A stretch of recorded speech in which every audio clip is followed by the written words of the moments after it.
Hello बच्चों, कैसे हो आप सब लोग बच्चों। तो उम्मीद है सभी बच्चे बढ़िया हैं। और बेटा आपकी पढ़ाई जो जेई एडवांस की तैयारी है बढ़िया चल रही है। अब जेई मेंस का देखो पेपर खत्म हो गया है और हम अब लेके आ गए हैं जेई वाला चैनल के ऊपर एक सभी बच्चों के लिए फ्री जेई एडवांस की सीरीज। ऑब्वियसली बहुत सारे क्वेश्चंस इसमें हम करेंगे। ऑलरेडी आपका स्टार्ट हो चुका है, मैंने देखा आशीष सर ने आपको कुछ चैप्टर्स कराए हैं, अब कुछ चैप्टर्स मैं आपको करवा दूंगा। राइट, आज हम लोग मैट्रिसेस एंड डिटर्मिनेंट करेंगे। बहुत ही एक ऐसा चैप्टर जिसका सवाल बहुत सारे बच्चे जनरली सही कर लेते हैं मोस्ट ऑफ द टाइम। कई बार एक एक्सेप्शनल क्वेश्चन आ जाते हैं, उसके अलावा नहीं तो मोस्टली इसका क्वेश्चन एडवांस्ड में स्कोरिंग कैटेगरी में आता है। ठीक है भाई, तो अब इस बैच में कैसे करेंगे हम। थ्योरी नहीं करेंगे, बेसिक से थ्योरी अज्यूम की जाएगी कि आप लोगों को आती है। ये सिर्फ लेक्चर वही बच्चे देखें जो मेंस एक लेवल तक ठीक ठाक कर चुके हैं, मेंस की तैयारी कर चुके हैं और अब एडवांस्ड में कुछ बढ़िया करना चाहते हैं। लास्ट के कुछ दिनों में एडवांस से रिलेटेड प्रॉब्लम सॉल्विंग में एफर्ट करना चाहते हैं। देखो जेई मेंस और एडवांस में जो मेन फर्क है वो सिर्फ टाइप ऑफ क्वेश्चंस का है बेटा। मैथ्स का लेवल वैसे ही मेंस में इतना बढ़ा दिया है कि थ्योरी ऑलमोस्ट सेम सी हो गई है। तो अगर आपने जितनी थ्योरी पढ़ ली है मेंस के लिए उतनी एडवांस के लिए थ्योरी इनफ है। सिर्फ क्वेश्चन जितने ज्यादा से ज्यादा आप प्रैक्टिस कर लेंगे उतना बेनिफिट होगा। और सिर्फ पीवाईक्यू नहीं करने, मैथ्स में आपको पीवाईक्यू के अलावा भी सवाल करने हैं, क्योंकि बेटा नए क्वेश्चंस आ जाते हैं जेई के अंदर जिसमें आपका थॉट प्रोसेस वो चेक करते हैं कि आपको कितना सोचना आता है। तो जेई मेन की स्ट्रैटेजी थोड़ी डिफरेंट होती है कि भाई आपने मेंस के पीवाईक्यू लगा लिए, मोर और लेस सिमिलर से ही क्वेश्चन आ जाएंगे मेंस में अगले बार भी। बट एडवांस में कई बार सिमिलर से भी आते हैं, ऐसा नहीं है कि बिल्कुल ही सारे क्वेश्चन नए आ जाएंगे। काफी सारे क्वेश्चन सिमिलर पैटर्न पर भी आते हैं, तो पीवाईक्यू करना जरूरी भी है। बट कुछ क्वेश्चंस वो नए भी दे देते हैं जिसमें आप किस तरह से सोच रहे हैं, कैसे आपका थॉट प्रोसेस है, उसको चेक किया जाता है जेई के द्वारा।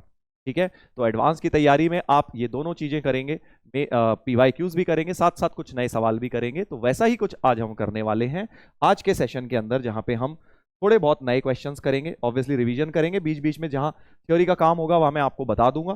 साथ में कुछ इंपॉर्टेंट सवाल लगाएंगे जो कि पीवाईक्यू नहीं होंगे, पीवाईक्यू के अलग क्वेश्चंस, और फिर साथ में कुछ थोड़े बहुत पीवाईक्यूज भी मैं आपको करवा दूंगा। राइट, बाकी देखो एक ही लेक्चर में हमें खत्म करना है, तो ऑब्वियसली ये नहीं एक्सपेक्ट कर सकते कि सर पूरा का पूरा सिलेबस कवर हो जाएगा। कुछ कुछ क्वेश्चंस मैं आपको इसमें करा दूंगा just for your practice of matrices and determinant. ठीक है भाई, चलिए तो स्टार्ट करते हैं आज का सेशन। और सभी लोग इस एक और मेरी रिक्वेस्ट को माने कि भाई आप लोगों को इसको एज अ वीडियो नहीं देखना है कि बस मूवी की तरह लगा के बैठ के आप रिकॉर्डिंग देख रहे हो और सिर्फ समझने की कोशिश कर रहे हो, वो गलत हो जाएगा। जेई एडवांस की तैयारी बेटा ऐसे नहीं होती, इनफैक्ट मेंस की भी तैयारी ऐसे नहीं होती। आपको खुद से एफर्ट करना है, आपको पॉज करना है और क्वेश्चन को ट्राई करना है। अगर वो हो जाता है तो आंसर मैच करना है, नहीं होता है तो भी फिर ये नहीं कि बस हार मान ली और पूरा सोल्यूशन देख लिया। अगर नहीं होता है तब भी एक बार हिंट देखिए, बस शुरू के 5-10 सेकंड 15 सेकंड मैंने क्या किया हुआ है, फिर आप उसको दोबारा से ट्राई करिए। सर इसमें तो बहुत सारा टाइम लग जाएगा फिर एक लेक्चर को देखने में, तो लगेगा ही बेटा दैट, बट सही तरीका लेक्चर को अटेंड करने का वही है। इसीलिए हम आपको ये रिकॉर्डेड सेशंस दे रहे हैं, क्योंकि हर बच्चे की बेटा स्पीड डिफरेंट हो सकती है। लाइव क्लास में क्या हम आपको ज्यादा टाइम दे नहीं सकते प्रॉब्लम सॉल्व करने के लिए, ज्यादा से ज्यादा 1-2 मिनट दे देंगे। बट एडवांस के क्वेश्चन है, आपको इसमें 5-10 मिनट भी खुद से लेके एक बार ट्राई जरूर करना है। सर इससे तो बहुत टाइम वेस्ट हो जाएगा, कई बच्चों को लगता है सर इससे तो टाइम वेस्ट हो जाएगा। इससे टाइम वेस्ट नहीं होता बेटा, इसी से तो सोचना डेवलप होता है। इसमें आप 10 चीजें जब सोचेंगे क्वेश्चन की, चाहे उनमें से 9 बेकार रही इस क्वेश्चन में, बट कम से कम आपको पता तो लगा कि इस तरह के क्वेश्चन में अप्रोच कैसी होनी है। वो 9 चीजें नहीं करनी है, 10वीं चीज करनी थी, ताकि अगली बार वैसा कुछ आए तो आपका दिमाग एक तरह से सोचने के लिए रेडी होगा कि किस तरह से सोचा जाता है क्वेश्चंस में। राइट, तो सभी बच्चे इस बात को माने। एक रिक्वेस्ट है कि लेक्चर को खत्म करने की जल्दबाजी में ना रहें कि भाई लेक्चर आया है तो निपटाना है, निपटाने वाला काम नहीं करना है बेटा। ठीक है, कोई भी चीज कर रहे हो, भले ही मेरा मानना यह है लाइफ में कोई भी 4 काम करो, बट उन 4 काम को भी बढ़िया करके करो। ठीक है, ये नहीं कि 50 बुक लेके बैठ गए, 50 किताबें करनी है और सारे के सारे जल्दी जल्दी करके और सोल्यूशन देखे जा रहे हैं, नहीं। एक ही चीज करिए बट उसको अच्छी तरह से करिए। ठीक है, तो एडवांस में ये स्ट्रैटेजी आपको लेनी है। और दूसरी 1-2 बातें एडवांस में, भाई देखो होता क्या है, कई बार सारे चैप्टर हमारे नहीं होते अच्छे। बहुत सारे बच्चे ऐसे होंगे जिन्होंने मेंस में कुछ चैप्टर छोड़े हैं, एडवांस के लिए सारे करने की जरूरत भी नहीं होती है। जब मैंने भी एडवांस दिया था, कुछ चैप्टर नहीं उतने स्ट्रांग थे यार। बहुत बच्चों के होते हैं कि सारे चैप्टर स्ट्रांग नहीं होते, क्योंकि आपको अल्टीमेटली सारे करने भी नहीं है, आपको तो 30-40% सवाल कर देने हैं। ठीक है, तो कई सारे चैप्टर्स का ये करिए कि भाई छोड़िए मत, कोई भी चैप्टर छोड़ के मत जाइए। कोई भी चैप्टर मतलब उसका बेसिक लेवल तो एटलीस्ट मेंस लेवल तो कर ही लो, ताकि इजी विजी क्वेश्चन आ जाए तो आप उसको निपटा दें। हाँ, बट बहुत ज्यादा डेप्थ में नहीं कर पा रहे कोई दिक्कत नहीं है, तब भी आप एडवांस क्लियर कर सकते हैं। ठीक है ना। तो इस घबराएंगे नहीं बिल्कुल भी कि सर मेरा तो ये चैप्टर खराब है, मेरे को तो ये प्रॉब्लम है, मेरे को तो ये नहीं आता, मेरे तो ये वाला टॉपिक वीक है। कोई बात नहीं, तुम्हें उस पर फोकस करना चाहिए जो तुम्हारे स्ट्रांग है। और अगर उनके भी सवाल तुमने क्रैक कर दिए एडवांस्ड में, तब भी रैंक आना तय है बेटा। रैंक तब भी आ जाती है, क्योंकि तुम ये बात भूल जाते हो जब तुम ये सोचते हो ना कि सर मेरे को तो रैंक, मेरे को तो आता नहीं है, ये वाला टॉपिक मेरा वीक है। अरे भाई, बाकियों का हाल भी तो तुम्हारे जैसा है, बहुत सारे बच्चों का हाल तुम्हारे जैसा है। तो इसलिए घबराना नहीं है, क्योंकि रिलेटिवली है, सारा कुछ रिलेटिव है। हमें एक दूसरे के मुकाबले में बेटर करना है। तो अगर 10 लोगों को 10 प्रॉब्लम है, ठीक है, तो तुम्हारी प्रॉब्लम अगर 9 ही रह गई, एक तुमने कम कर दी प्रॉब्लम अपनी, मतलब एक चीज इंप्रूव कर ली, तो तुम उनसे बेटर हो गए। राइट। 9 प्रॉब्लम्स को मत देखो, ये देखो कि तुमने एक इंप्रूव कर ली। वैसे ही आपको जेईई एडवांस की तैयारी करनी होती। ठीक है, चलिए तो स्टार्ट करें भाई, स्टार्ट करते हैं। चलो फर्स्ट क्वेश्चन से शुरू करेंगे। तो हर टाइप के क्वेश्चन कवर करने की कोशिश की है मैंने, जैसा कि ये आप देख पा रहे हैं, मैट्रिक्स मैच का क्वेश्चन है। काफी बार आ जाता है जेईई एडवांस में, तुमने देखा है इस पिछले साल भी, इनफैक्ट 2023 में भी मैट्रिक्स मैच ही आया है एडवांस में, डिटर्मिनेंट्स के ऊपर, मैट्रिक्स डिटर्मिनेंट पे आज करेंगे वो सवाल भी।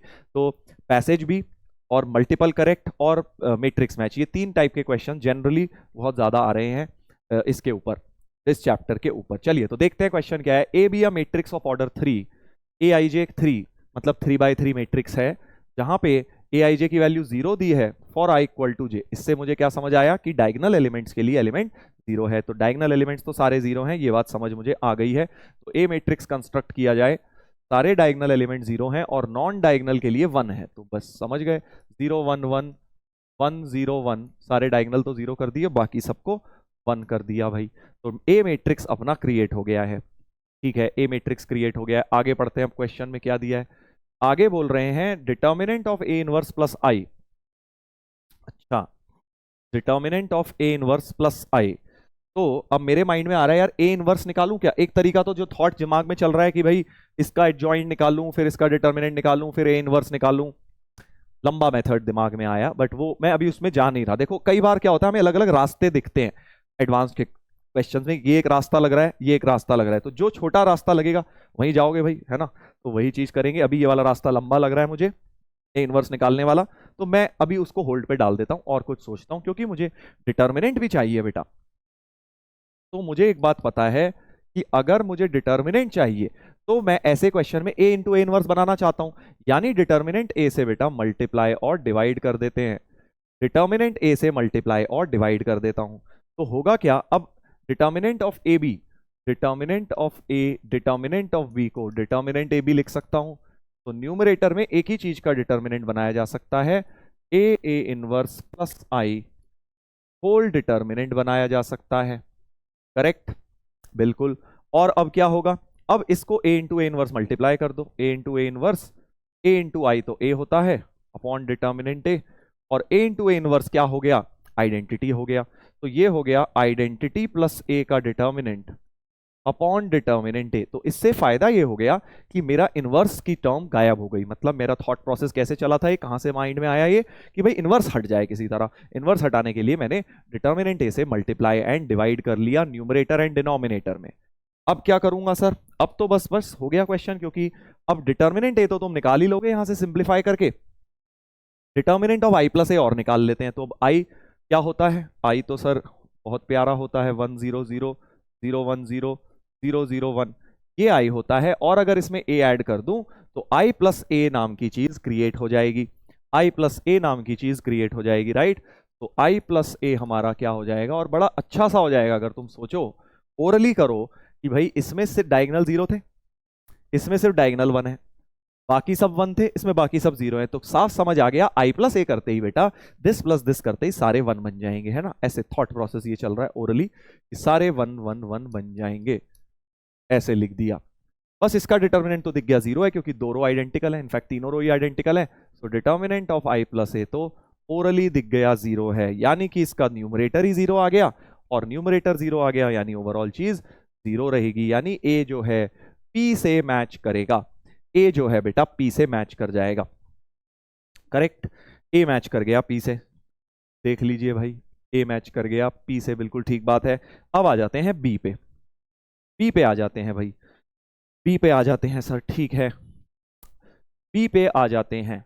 तो अब देखो b को जो बनाना है मुझे, अब इसमें छोटा सा यहां पर एक थॉट प्रोसेस लगेगा, क्योंकि अब मुझे हायर पावर्स क्रिएट करनी है, ए क्यूब ए स्क्वायर 2a। अब एक अगेन लंबा मेथड तो माइंड में ये आ रहा है कि भाई a को होल स्क्वायर कर लेता हूं, फिर a को उसका होल क्यूब मल्टीप्लाई कर करके ए क्यूब निकाल लेता हूं, ए स्क्वायर निकाल लेता हूं, तो साफ समझ आ रहा है फिर A4 भी अगले में निकालना पड़ेगा, ऐसे तो बहुत फंस जाऊंगा भाई, A4 निकालना पड़ेगा। क्लियरली ऐसे नहीं होना चाहिए, कुछ ना कुछ और ट्रिक होनी चाहिए यहाँ पे, राइट। तो क्या होना चाहिए, जैसे तुम बनाते हो ना इक्वेशन बना लेते हो, कई बार कैरेक्टरिस्टिक इक्वेशन बना लेते हो, या फिर कोई भी मैट्रिक्स की एक इक्वेशन बना लेते हो, तो वैसा कुछ अब मैं इस क्वेश्चन में सोच रहा हूं। देखो भाई i प्लस ए तो हमारे पास बहुत अच्छा सा आ गया, तो i प्लस ए से ही हम कुछ ना कुछ अब एनालिसिस करने की कोशिश कर रहे हैं। अब देखो i प्लस ए का अगर मैं होल स्क्वायर सोचूं तो बड़ा अच्छा सा है भाई, i प्लस ए का होल स्क्वायर अगर तुम सोचो 1 1 1 1 1 1 1 1 1, जब दोबारा से इससे मल्टीप्लाई होगा तो बहुत ही प्यारा सा कुछ आ जाएगा। क्या आएगा, फर्स्ट रो फर्स्ट कॉलम सोचो 3, फर्स्ट रो सेकंड सारे इनफैक्ट 3 बन जाएंगे, समझ गए, सारे 3 बन जाएंगे, और इन सब में से 3 को मैं बाहर निकाल लूंगा, 1 1 1 1 1 1 1 1 1 बन जाएगा। यानी कि बेटा i plus A whole square की वैल्यू एक्चुअली देखो ये क्या आ गई, ये वापस से तुम्हारा i प्लस ए बन गया, यानी i plus A whole square की value 3 times i plus A आ गई। ये थोड़ा सा दिमाग यहाँ पे लगाने वाली बात थी कि एक इक्वेशन बना ली मैंने आई में ए में कि भाई i प्लस ए का होल स्क्वायर कर रहा हूं, क्योंकि 3 3 3 सब में आ जाएगा, तो 3 टाइम्स i प्लस ए बन जाएगा। अब कुछ लोग यहाँ पे i प्लस ए काट देते हैं, ऐसे नहीं होता, तुम्हें पता है स्केलर इक्वेशंस की तरह नहीं चलती मैट्रिक्स इक्वेशन, कि अगर ए बी इक्वल टू ए है तो आप ऐसे नहीं कि ए काट दोगे, ऐसा नहीं होता भाई मैट्रिक्स में, करेक्ट। तो हम क्या करेंगे, अब इसके आगे होल स्क्वायर खोलते हैं, होल स्क्वायर खोलते हैं और क्लियरली एक इक्वेशन क्रिएट हो जाएगी, आई स्क्वायर तो आई, ए स्क्वायर आई ए प्लस ए आई, तो दोनों मिला के 2a हो जाएंगे, राइट साइड में 3i प्लस 3a, तो हमारे पास एक तरह से एक आई कट गया, A square equal to 2i plus A, इस तरह का कुछ बन गया, इस तरह का कुछ एक रिलेशन बन गया है बेटा, ए में एक इक्वेशन हमारी क्रिएट हो गई है ना, कैरेक्टरिस्टिक इक्वेशन जैसी ही आप देख सकते हो क्रिएट हो गई है ये ए के अंदर, है ना, ए स्क्वायर में ए में क्वाड्रेटिक सी क्रिएट हो गई है। बस अब इसका इस्तेमाल करके हम यहां पे पहुंचेंगे, तो ए क्यूब क्या हो जाएगा, देखो ए क्यूब भी निकाल लेता हूं, ए से मल्टीप्लाई कर लो, है ना, ए से मल्टीप्लाई किया आई इंटू ए हो गया, और ये ए स्क्वायर हो जाएगा, ए स्क्वायर की वैल्यू फिर डालो, तो ए क्यूब बराबर 2a प्लस 2i प्लस ए, यानी ए क्यूब की वैल्यू 3a प्लस 2i हो गई। उठा के इस चीज को यहां पे डाल देते हैं, ए क्यूब माइनस ए स्क्वायर प्लस 2a, तो ए क्यूब माइनस ए स्क्वायर प्लस 2a की डिटर्मिनेंट निकालना था, ठीक है, 3a plus 2i minus 2a plus i, correct,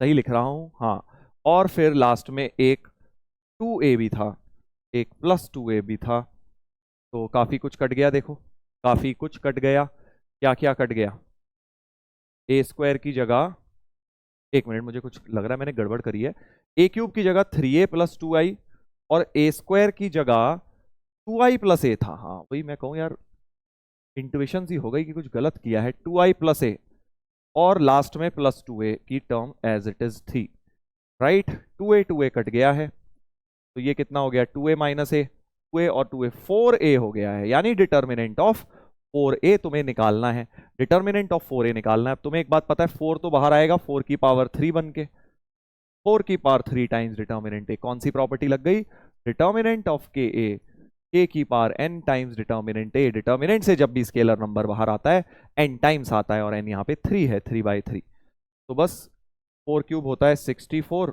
times determinant A, determinant ए निकालने के लिए वापस इसका इस्तेमाल करिए, यहां से डिटर्मिनेंट ए सॉल्व करता हूं, देखो डिटर्मिनेंट ए, तो सीधे सीधे इसको ओपन कर दो ना, डिटर्मिनेंट ए तुम्हें दिख जाएगा, डिटर्मिनेंट ए हो जाएगा, यहां लिख देता हूं, डिटर्मिनेंट ए हो जाएगा 0 इन फर्स्ट रो के अलॉन्ग एक्सपेंशन कर रहा हूं, 0 -1 इंटू -1 इंटू -1 प्लस 1 इंटू 1, 2 हो गया बेटा, डिटर्मिनेंट ए की वैल्यू तुम्हारी 2 आ गई है, डिटर्मिनेंट ए की वैल्यू 2 यहां पे पुट कर देता हूं, 64 का डबल 128 हो जाएगा, तो बी ऑप्शन जो है वो टी के साथ मैच करना चाहिए। इस तरह से हमने क्वेश्चन को किया। तो मेन क्वेश्चन में जो ट्रिक थी वो ये थी कि आपको यहां पे अगर शॉर्टकट लगाना है i+a का होल स्क्वायर क्रिएट करना था, नहीं तो फिर बहुत लेंदी हो जाता क्वेश्चन, नहीं तो फिर लेंदी हो जाता, राइट। चलिए अब देखते हैं अगला पार्ट। अगला सी पार्ट क्या कह रहा है, ए की पावर 4 क्रिएट करना है। तो अब जैसे ए क्यूब क्रिएट किया था तुमने, ऐसे ही एक बार ए और मल्टीप्लाई कर दो इसके साथ, एक बार ए और मल्टीप्लाई करते हैं तो ए क्यूब इक्वल टू 3a+2i है। तो ए से multiply a4 equal to 3a² + 2a। फिर से ए स्क्वायर की वैल्यू डालिए, ए स्क्वायर की वैल्यू 2i+a, 6i+5a। ये हो गया ए की पावर 4 का वैल्यू। ए की पावर 4 का वैल्यू निकल कर आ गया है।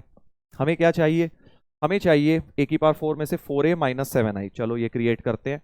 ए की पावर 4 - 4a - 7i का डिटर्मिनेंट क्रिएट करना है। तो ए की पावर 4 - 4a तो देखो यहीं से आ जाएगा, तो 6i+a रह जाएगा -7i, है ना।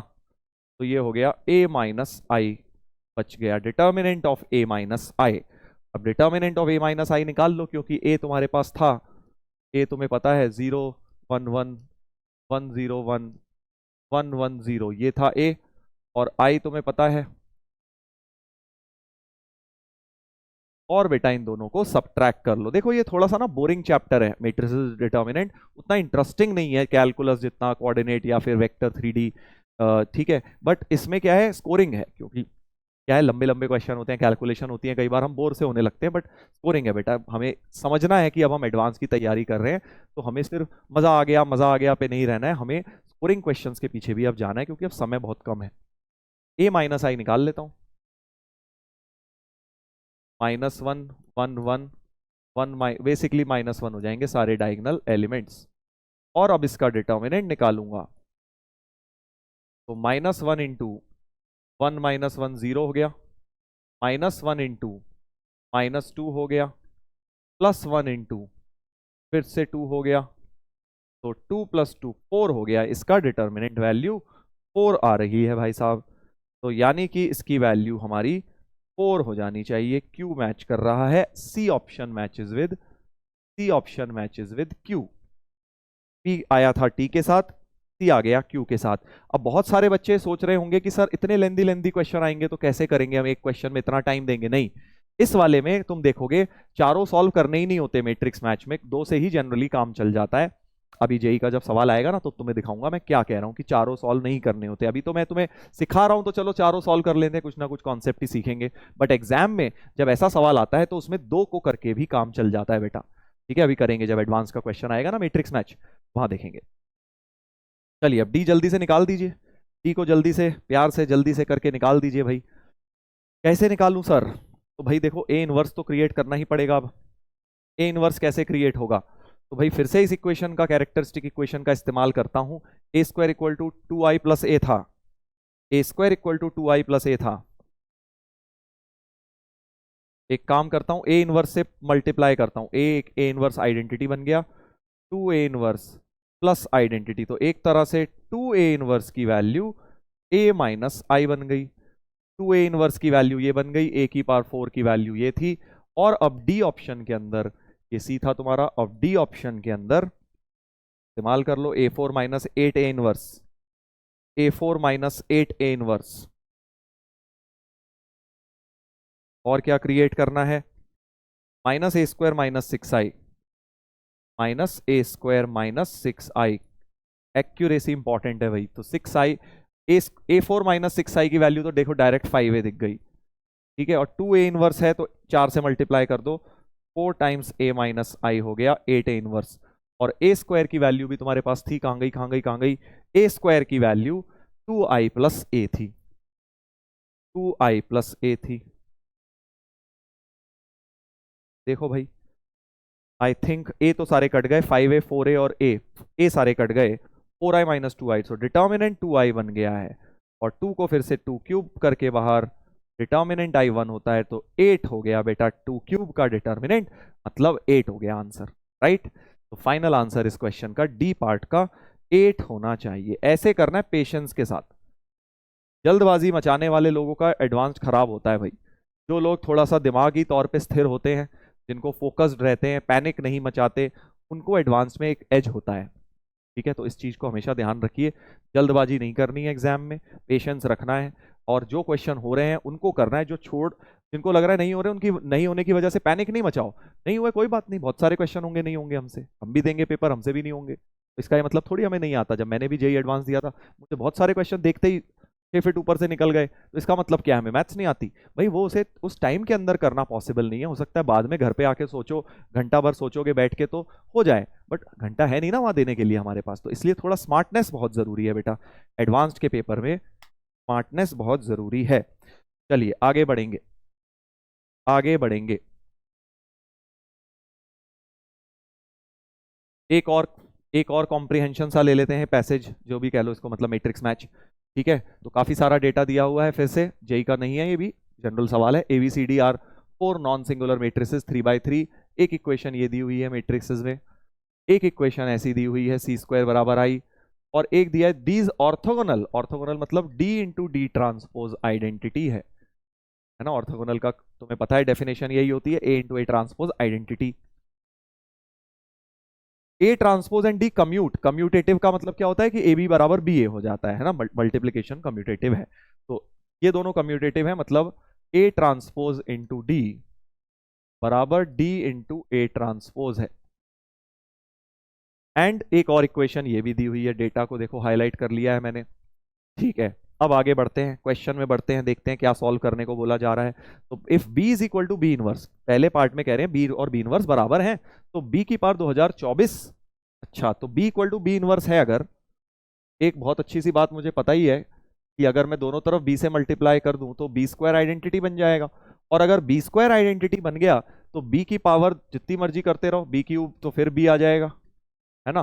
बी4 फिर तुम्हारा बी स्क्वायर यानी आइडेंटिटी आ जाएगा, यानी इवन पावर जितनी भी करते जाओगे सारी की सारी आइडेंटिटी बनती जाएंगी। और बी की पावर 2024 दी है, तो बी की पावर 2024 भी आइडेंटिटी बन जाएगी। ये वाली टर्म जो बीच में है, ये चीज तुम्हारी आइडेंटिटी बन गई है। आइडेंटिटी इंटू सी तो भाई सी होता है। तो determinant of C can be equal to, क्या हो सकता है डिटर्मिनेंट सी का वैल्यू? सी कहाँ है? सी तो यहाँ है सर, सी स्क्वायर आइडेंटिटी। तो सी स्क्वायर आइडेंटिटी है, डिटर्मिनेंट बोथ साइड लेता हूं तो 1 होता है। तो डिटर्मिनेंट सी की वैल्यू +-1। बहुत इजी क्वेश्चन था ये तो, कि ए जो है पी से भी मैच कर रहा है इस बार और आर से भी कर रहा है, मल्टीपल करेक्ट जैसा कुछ हो रहा है। ठीक है, मल्टीपल ऑप्शन भी करेक्ट हो सकते हैं क्या सर? वो तुम्हें ऑप्शंस में देखने, एबीसीडी करके ऑप्शन आते हैं लिखे हुए इस टाइप के क्वेश्चन में, अभी दिखाऊंगा एडवांस वाले क्वेश्चन में। ठीक है, तो ए मैचेस विद पी आर। अगला बी, ए सी, अच्छा ए सी ए ट्रांसपोज की पावर 2023 को इस तरह से लेके आना है। अब ये देखा देखा एक मेंस का सवाल लग रहा है ना, इस तरह की चीजें मेंस में बहुत बार बनती हैं। ठीक है भाई, कैसे बनेंगी? तो देखो, अब मुझे एक बात समझ आ गई कि अगर इसकी पावर 2023 क्रिएट करनी है, ए सी ए ट्रांसपोज की पावर पहले 2 क्रिएट करता हूं, हायर पावर्स पे जाऊंगा, और ऐसे क्वेश्चन में तुम्हें पता है एसोसिएटिव लॉ लगाते हैं, मतलब ब्रैकेट का कोई महत्व नहीं है, जो मर्जी पहले मल्टीप्लाई कर लो इनमें से। यानी कि पहले मैं ऐसे क्वेश्चन में इन दोनों को मल्टीप्लाई करना चाहता हूं, बहुत बार होता है ऐसा, राइट। तो ए ट्रांसपोज इंटू ए, अब के बारे में कुछ देखना पड़ेगा, ए ट्रांसपोज इंटू ए कैसे आएगा, उसके ऊपर वर्कआउट करता हूं। देखो ये एक इक्वेशन दी है, D transpose A transpose D बराबर ए इनवर्स, ये दिया है। अच्छा, ए ट्रांसपोज इंटू डी, कि डी ए ट्रांसपोज लिख सकता हूं क्योंकि कम्यूटेटिव है, डी ए ट्रांसपोज लिख सकता हूं, है ना भाई, और ए इनवर्स के बराबर हो गया, करेक्ट। अच्छा, डी डी ट्रांसपोज का प्रोडक्ट तो आई था, डी ट्रांसपोज इंटू डी का भी आई होगा क्योंकि ऑर्थोगोनल में दोनों होते हैं, तो ये आई है, यानी ए ट्रांसपोज बराबर ए इनवर्स आ गया है। ए ट्रांसपोज बराबर ए इनवर्स आ गया है, ए ट्रांसपोज बराबर ए इनवर्स आ गया। देख रहे हो ना कैसे डेटा को मैनिपुलेट कर रहा हूं। तो ए ट्रांसपोज बराबर ए इनवर्स का मतलब है, यहां लिख लेता हूं, ए ट्रांसपोज बराबर ए इनवर्स, दोनों तरफ ए से मल्टीप्लाई कर दो, ए ए ट्रांसपोज आइडेंटिटी हो जाएगा। तो ए इंटू ए ट्रांसपोज, या पोस्ट मल्टीप्लाई भी कर लेते ए से, तो ए ट्रांसपोज इंटू ए भी आइडेंटिटी ही हो जाता। करेक्ट। तो यानी ए भी एक ऑर्थोगोनल मैट्रिक्स जैसा समझ आ गया है, यानी इन दोनों का प्रोडक्ट आइडेंटिटी लिख सकता हूं। ए सी ए ट्रांसपोज का होल स्क्वायर जो है ए सी स्क्वायर ए ट्रांसपोज बन गया है। ये मुझे समझ आ गया भाई, पावर 2 में ऐसा कुछ हो गया। पावर 3 में अब तुम समझ गए, सी क्यूब आ जाएगा यहां। तो सिमिलरली मैं बोल सकता हूं ए C A transpose whole power 2023 बनानी थी हमको, 2023 बनानी थी ना। तो इसमें ए सी, समझ गए ना, ए सी की पावर 2023 इंटू ए ट्रांसपोज आ जाएगा, क्योंकि क्यूब एक बार और मल्टीप्लाई करोगे फिर वो आई ओके सी क्यूब बन जाएगा। सेम कहानी बिल्कुल, मेंस के क्वेश्चन में ये चीज 2-3 बार आ चुकी है, एडवांस में भी एक बार आ चुकी है। तो ये बन रहा है भाई हमारा। तो कंपेयर करें तो अब लगता है के की वैल्यू तो सर 2023 होनी चाहिए। अब यहीं पे हम फंस जाते हैं, क्योंकि हमें लगता है अरे भाई ये क्या हो गया, के तो 2023 ऑप्शन में ही नहीं है। अब क्या होगा, कोई बात नहीं, सी को जरा देखते हैं। सी स्क्वायर आइडेंटिटी था ना भाई, इसका भी तो इस्तेमाल करो। तो सी स्क्वायर क्योंकि आइडेंटिटी है, यानी सी क्यूब तुम्हारा वापस से सी हो जाएगा, सी क्यूब तुम्हारा वापस से सी हो जाएगा। करेक्ट, सी क्यूब तुम्हारा सी हो जाएगा, सी क्यूब सी हो जाएगा तो सी 4 फिर से आइडेंटिटी हो जाएगा, सी 5 फिर से सी हो जाएगा। यानी एक बात तुम्हें समझ आ गई, सी की पावर कुछ भी ऑड करूं तो वो सी ही आएगा, सी की कोई भी पावर ऑड करके सी ही आएगा। यानी अगर मैं सी की पावर 2023 कर रहा हूं तो वो सी ही आएगा। करेक्ट, यानी कि अगर मैं सी की पावर 2023 लिखूं, सी मैं सी भी लिख सकता हूं, सी भी लिख सकता हूं, यानी के की वैल्यू 1 हो सकती है। इनफैक्ट कोई भी ऑड नंबर हो सकती है, 1 भी हो सकती है और 3 भी हो सकती है, क्योंकि सी क्यूब भी सी होता है, सी की पावर 1 भी सी, अभी देखा था हमने कि सी की कोई भी ऑड पावर कर लूं तो वो सी ही आएगा। तो 2023 की जगह मैं 1 या फिर 3 रख सकता हूं, आर या टी, आर या टी। -1 नहीं रख सकता ऑब्वियसली, क्योंकि -1 का मतलब तो इनवर्स बन जाता है, राइट। ऑड नंबर मत सोचना उसको, सी की पावर पे माइनस सी इनवर्स बन जाएगा, this is not possible. Correct, देख लीजिए।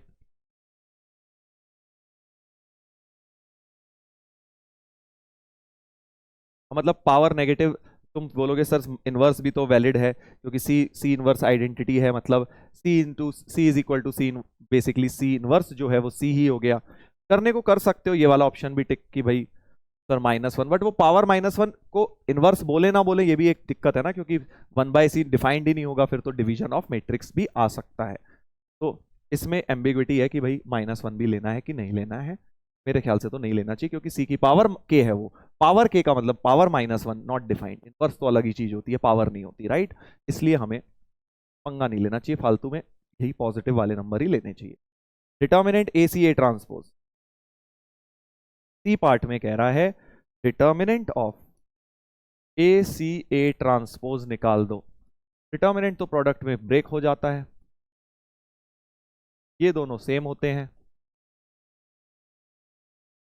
अच्छा, डिटर्मिनेंट ए होल स्क्वायर तो तुम यहां से देख सकते हो, क्योंकि ये चीज आइडेंटिटी है, तो डिटर्मिनेंट ए, ये भी डिटर्मिनेंट बोथ साइड्स कर दो equal to 1, so determinant A whole square तो 1 हो गया, यानी इसकी जगह 1, यानी ये चीज बच के डिटर्मिनेंट सी बन गई। और डिटर्मिनेंट सी हमने पहले स्टेप पे देखा था, +-1 आया था, ये देखो +-1 आया था ना डिटर्मिनेंट सी का वैल्यू। तो यानी कि इसका भी आंसर +-1 होना चाहिए, यानी कि पी और आर फिर से होना चाहिए, पी और आर फिर से होना चाहिए सी का आंसर। ठीक है, हो गया। कई लोग सोच रहे होंगे सर बहुत लेंदी है, अभी समझा रहा हूं तुम्हें, इसलिए तुम्हें एक एक क्वेश्चन करा रहा हूं। मैंने तुम्हें बताया चारों करने ही नहीं होते एग्जाम में, 2 भी कर दोगे तब भी काम निपट जाएगा। चलो डी देखते हैं, डी वाला तो अब तुम सब पॉज करके निकालो भाई, जिनका अभी तक नहीं आया था अब आ जाएगा पक्का से, डी में कुछ भी नहीं बचा। B into B transpose, B into B transpose है, कहां गया B into B transpose, B into B transpose हमारा क्या आया था, बी ट्रांसपोज कहाँ है। अच्छा, ये इक्वेशन तो यूज ही नहीं करी अभी तक हमने। अच्छा, यहां से कुछ हो सकता है क्या, यहां से कुछ हो सकता है क्या, चलो देखते हैं। B into B transpose, B into B transpose into B inverse. अच्छा, बी इनवर्स तो बी ही है, समझ गया, समझ गया, बी इनवर्स तो बी है, बी स्क्वायर आ जाएगा, तो यानी बी इनवर्स क्योंकि बी है तो ये बी स्क्वायर हो गया, और बी स्क्वायर तुम्हारा आइडेंटिटी था, आइडेंटिटी करके इसे तो हटा दिया, यानी अच्छा डिटर्मिनेंट भी तो है, तो बेसिकली तुम्हारे, चलो अलग पेज पे लिख देता हूं, determinant B B transpose, B inverse जो था वो बी है, तो ये बी स्क्वायर बन गया plus determinant A transpose, determinant A transpose multiply में अलग किया, 2024 को बाहर कर लिया, और बी स्क्वायर आइडेंटिटी है, इसको हटाई दो, determinant B determinant of B transpose, ये दोनों तो सेम होते हैं, डिटर्मिनेंट ए होल स्क्वायर की पावर 2024, ये दोनों भी सेम होते हैं, determinant B whole square, determinant B whole square भी 1 था और डिटर्मिनेंट ए होल स्क्वायर भी 1 था, 1 और 1 मिला के 2 आ गए भाई, ये वाला पार्ट तो 2 यानी एस से मैच करना चाहिए, डी मैचेस विद एस। तो एक्चुअली अगर देखा जाए ये इक्वेशन की कोई खास जरूरत ही नहीं पड़ी, कहीं पर भी हमने उसे यूज नहीं किया, के बिना ही क्वेश्चन सॉल्व हो गया है, राइट। बढ़िया क्वेश्चंस थे दो, आपने देखा मैट्रिक्स मैच मैंने सॉल्व करे, टाइम जरूर लगा, बट आई एम श्योर आपने इसमें सीखा होगा कि थॉट प्रोसेस कैसे चलाना होता है, किस तरह से सोचना होता है बेटा में, ठीक है। यही वाला भी करेंगे आगे आएगा, बट पहले एक मल्टी करेक्ट पर आते हैं। एक मल्टी करेक्ट क्वेश्चन जो कि जिस कॉन्सेप्ट पे क्वेश्चन जेई मेन में भी पूछ चुका है, एडवांस्ड में भी सेम क्वेश्चन नहीं बट इसी कॉन्सेप्ट पे पूछ चुका है, समझ जाओगे तुम कौन सा। देखो ए अल्फा करके कुछ एक डिटर्मिनेंट दिया है, मैट्रिक्स दिया है सॉरी, ए अल्फा करके ये देखा हुआ लग रहा है ना, cos alpha minus sine sine alpha cos alpha. आपको पूछा है कि जो प्रोडक्ट है ए पाई ए 3 पाई/2 ए 5 पाई/4, इन सब का प्रोडक्ट इन्फिनिटी तक क्या आइडेंटिटी है ये बताना है, फिर इसका इनवर्स निकालना है वो बताना है। अच्छा तो अब देखो इसमें जो ट्रिक है, फिर एडजॉइंट वेडजॉइंट खेलने हैं, सारी प्रॉपर्टी लगेंगी एडजॉइंट की। तो इसमें जो कॉन्सेप्ट होता है तुम सभी लोग जानते हो, अब जिन्हें पहले से इसके बारे में थोड़ा आइडिया है उन्हें पता है कि यार जब इस चीज को हम बीटा डाल के ए अल्फा इंटू ए बीटा निकालते हैं, मेंस का क्वेश्चन है ए अल्फा इंटू ए बीटा जब हम निकालते हैं, देखो cos alpha minus sine alpha, sign alpha cos alpha, और अगर मैं बीटा दूसरा एंगल ले लूं क्योंकि यहां मुझे एक दूसरा एंगल मल्टीप्लाई करके बनाना है, cos beta minus sine beta, sign beta cos beta. और बेटा आप जैसे ही ये ब्रैकेट खोलोगे बड़ा प्यारा सा कुछ होगा, मल्टीप्लिकेशन की तरह खोलो जरा, first row first column, first row first column, जरा इन्हें मल्टीप्लाई करो, फर्स्ट रो फर्स्ट कॉलम को मल्टीप्लाई करो, cos alpha cos beta minus sine alpha sine beta, तो बहुत अच्छी सी चीज बन गई, cos of alpha plus beta बन गया बेटा, है ना। अब फर्स्ट रो सेकंड कॉलम को देखो, cos alpha into minus sine beta, minus common, cos alpha sine beta sine alpha cos beta, तो माइनस कॉमन के साथ sine of alpha plus beta बन गया, करेक्ट। और ऐसे ही सेकंड फर्स्ट में sine of alpha plus beta बन जाएगा, और सेकंड में minus sine alpha sine beta plus cos, तो cos of alpha plus beta ही बन जाएगा। तो ऐसा कुछ आ गया कि अगर बेसिकली मैंने दो एंगल्स अलग अलग लेके मैट्रिक्स मल्टीप्लाई करे तो वो एंगल्स का यहां सम हो जाएगा, सिंपल सी बात, ठीक है, कि A alpha into A beta का एंगल में बेसिकली सम क्रिएट हो जाएगा। सिमिलरली अगर मैंने 3 ले लिए, A alpha A beta A gamma, तो समझ गए अब तुम अगले में क्या होगा, कॉस में alpha plus beta plus gamma आ जाएगा, माइनस साइन में alpha plus beta plus gamma, basically angle जैसे जैसे टर्म मल्टीप्लाई होंगी एंगल अंदर ऐड होते जाएंगे, that is what you can C.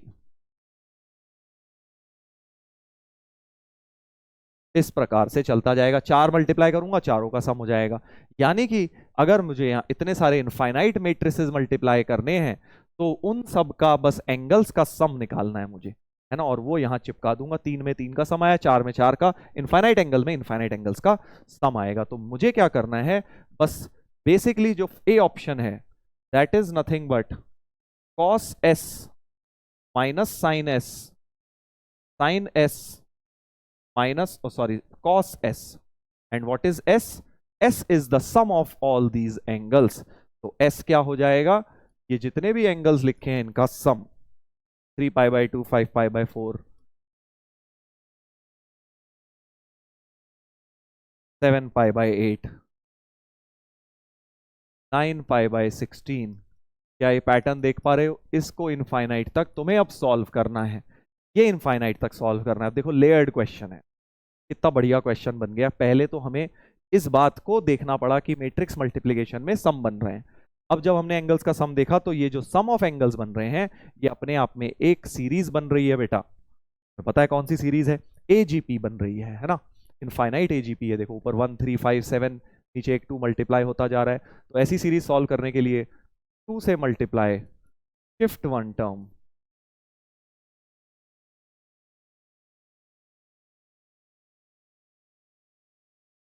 Shift 1 term और इन्फिनिटी तक है, कोई दिक्कत नहीं है।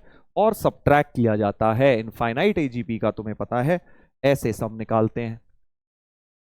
s/2 बच जाएगा इधर, ये पाई बचेगा, ये क्या बचेगा, इन दोनों को सब्ट्रैक्ट करूंगा फिर पाई बचेगा, ये पाई/2 बचेगा, ये पाई/4 बचेगा। ऐसा कुछ इन्फिनिटी तक चलता जाएगा। और पहले पाई को अगर मैं अलग कर दूं तो ये वाली अब एक इनफाइनाइट जीपी बन गई बेटा, है ना। Infinite GP with first term pi, a/1 minus R लगा दिया।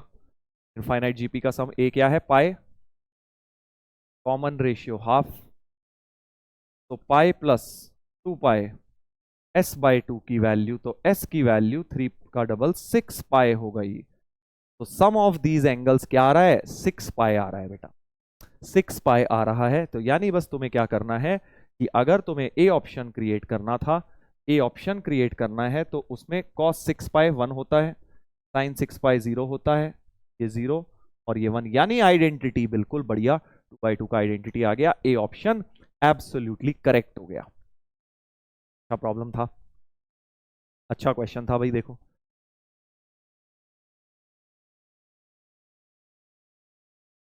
इस प्रकार का आपने जरूर देखा होगा ऐसा क्वेश्चन मेंस में, क्या एनसीईआरटी के अंदर भी है एक पर्टिकुलर वे में प्रूव करने का।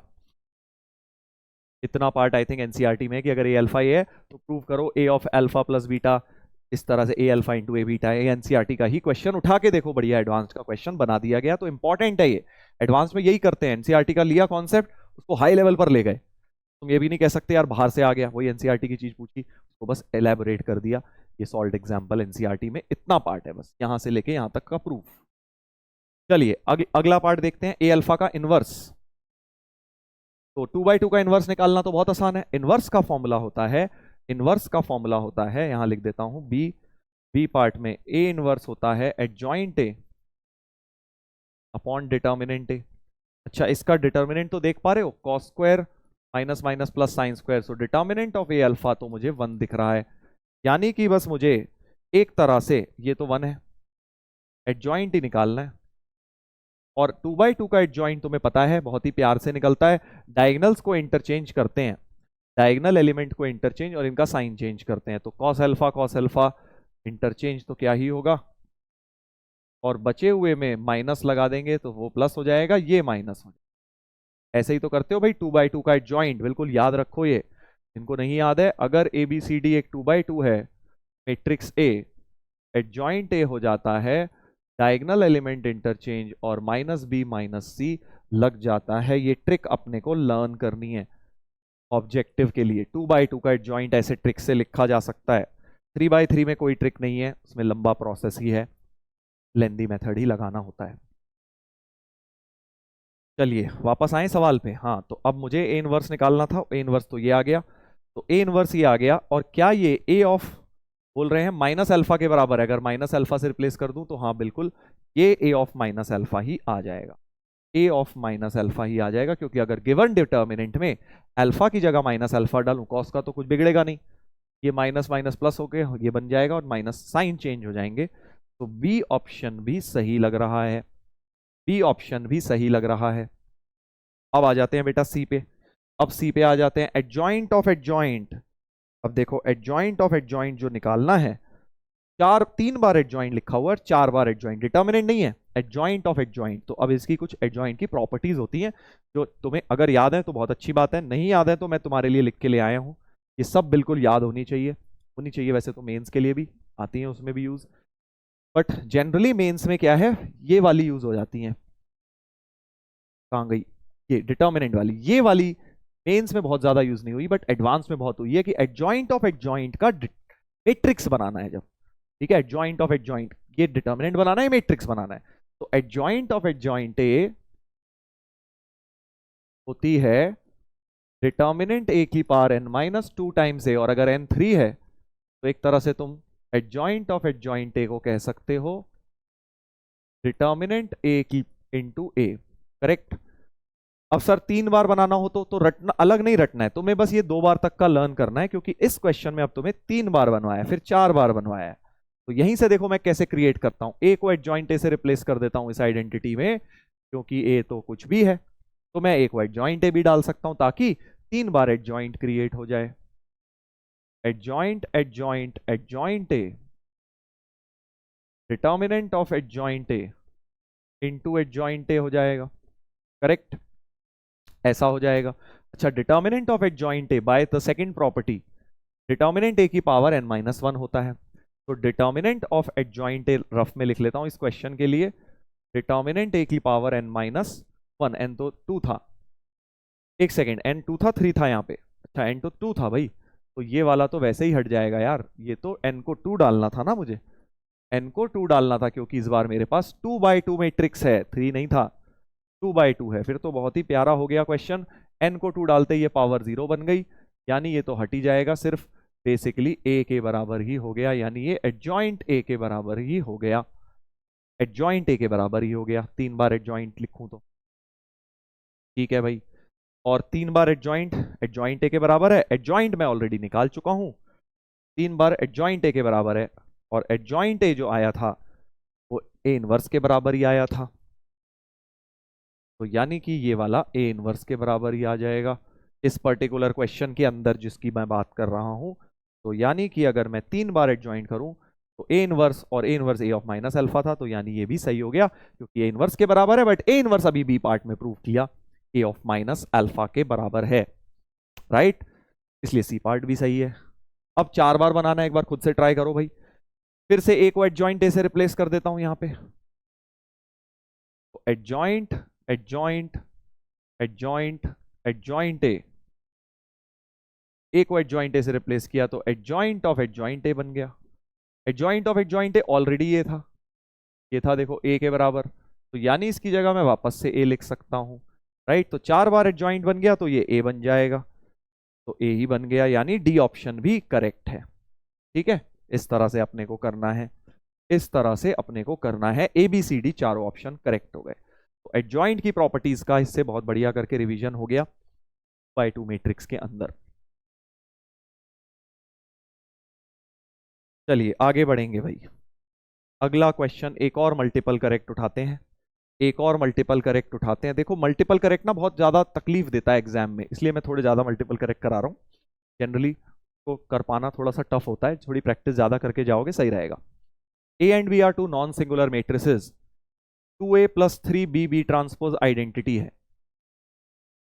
एक गंदी सी इक्वेशन दी है, 2a plus 3b transpose identity, B inverse A transpose है। अच्छा, बात तो मैं समझ रहा हूं वैसे कि मुझे दिख रहा है बी इनवर्स जो है ए ट्रांसपोज है, और एक इक्वेशन है जहां ए है, तो मेरा मन ये कर रहा है, देखो यहां तो बी और बी ट्रांसपोज है ही, और अगर यहां ए ट्रांसपोज ले आऊंगा तो उसकी जगह भी बी इनवर्स यूज कर लूंगा। देखो इस इक्वेशन में ए है, उधर ए ट्रांसपोज है, तो पहला स्टेप समझ आ रहा है, क्यों ना ट्रांसपोज बोथ साइड्स कर दूं इस इक्वेशन का, ट्रांसपोज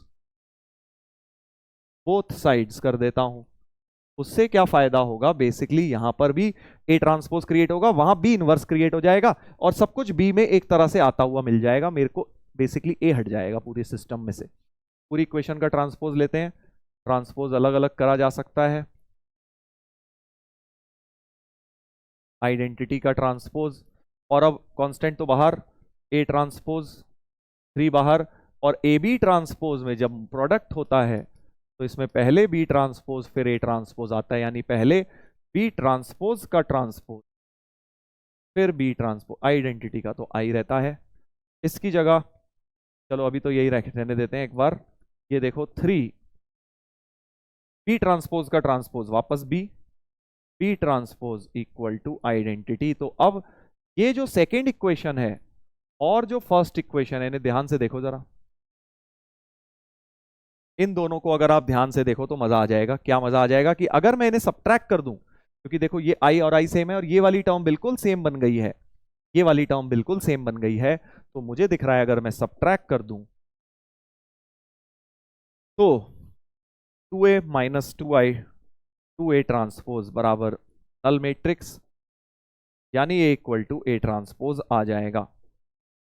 एक इक्वेशन तो बन गई भाई, a equal to a transpose, ठीक है।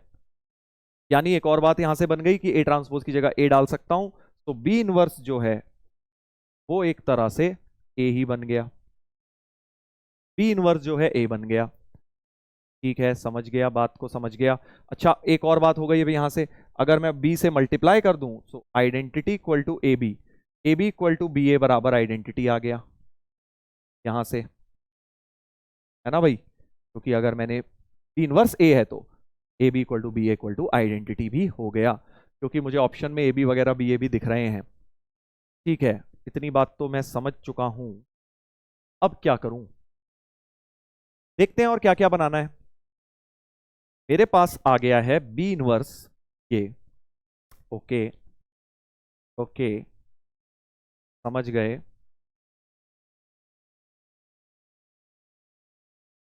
क्या कर सकता हूं मैं, मेरे दिमाग में चल रहा है कि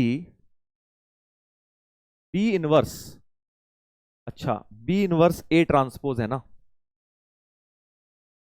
मैं बेसिकली बी में भी रिलेशन लाना चाहता हूं। देखो ए में तो एक आ गया, अब बी में अगर मैं ले आऊं तो बात बन जाएगी कैसे, देखते हैं देखते हैं। अगर इस पूरी इक्वेशन का फिर से कुछ मल्टीप्लाई मल्टीप्लाई करूं, सोच रहा हूं क्या कर सकता हूं, सोच रहा हूं भाई, 2a, इस पूरी इक्वेशन को अगर a से मल्टीप्लाई करूं तब कुछ फायदा,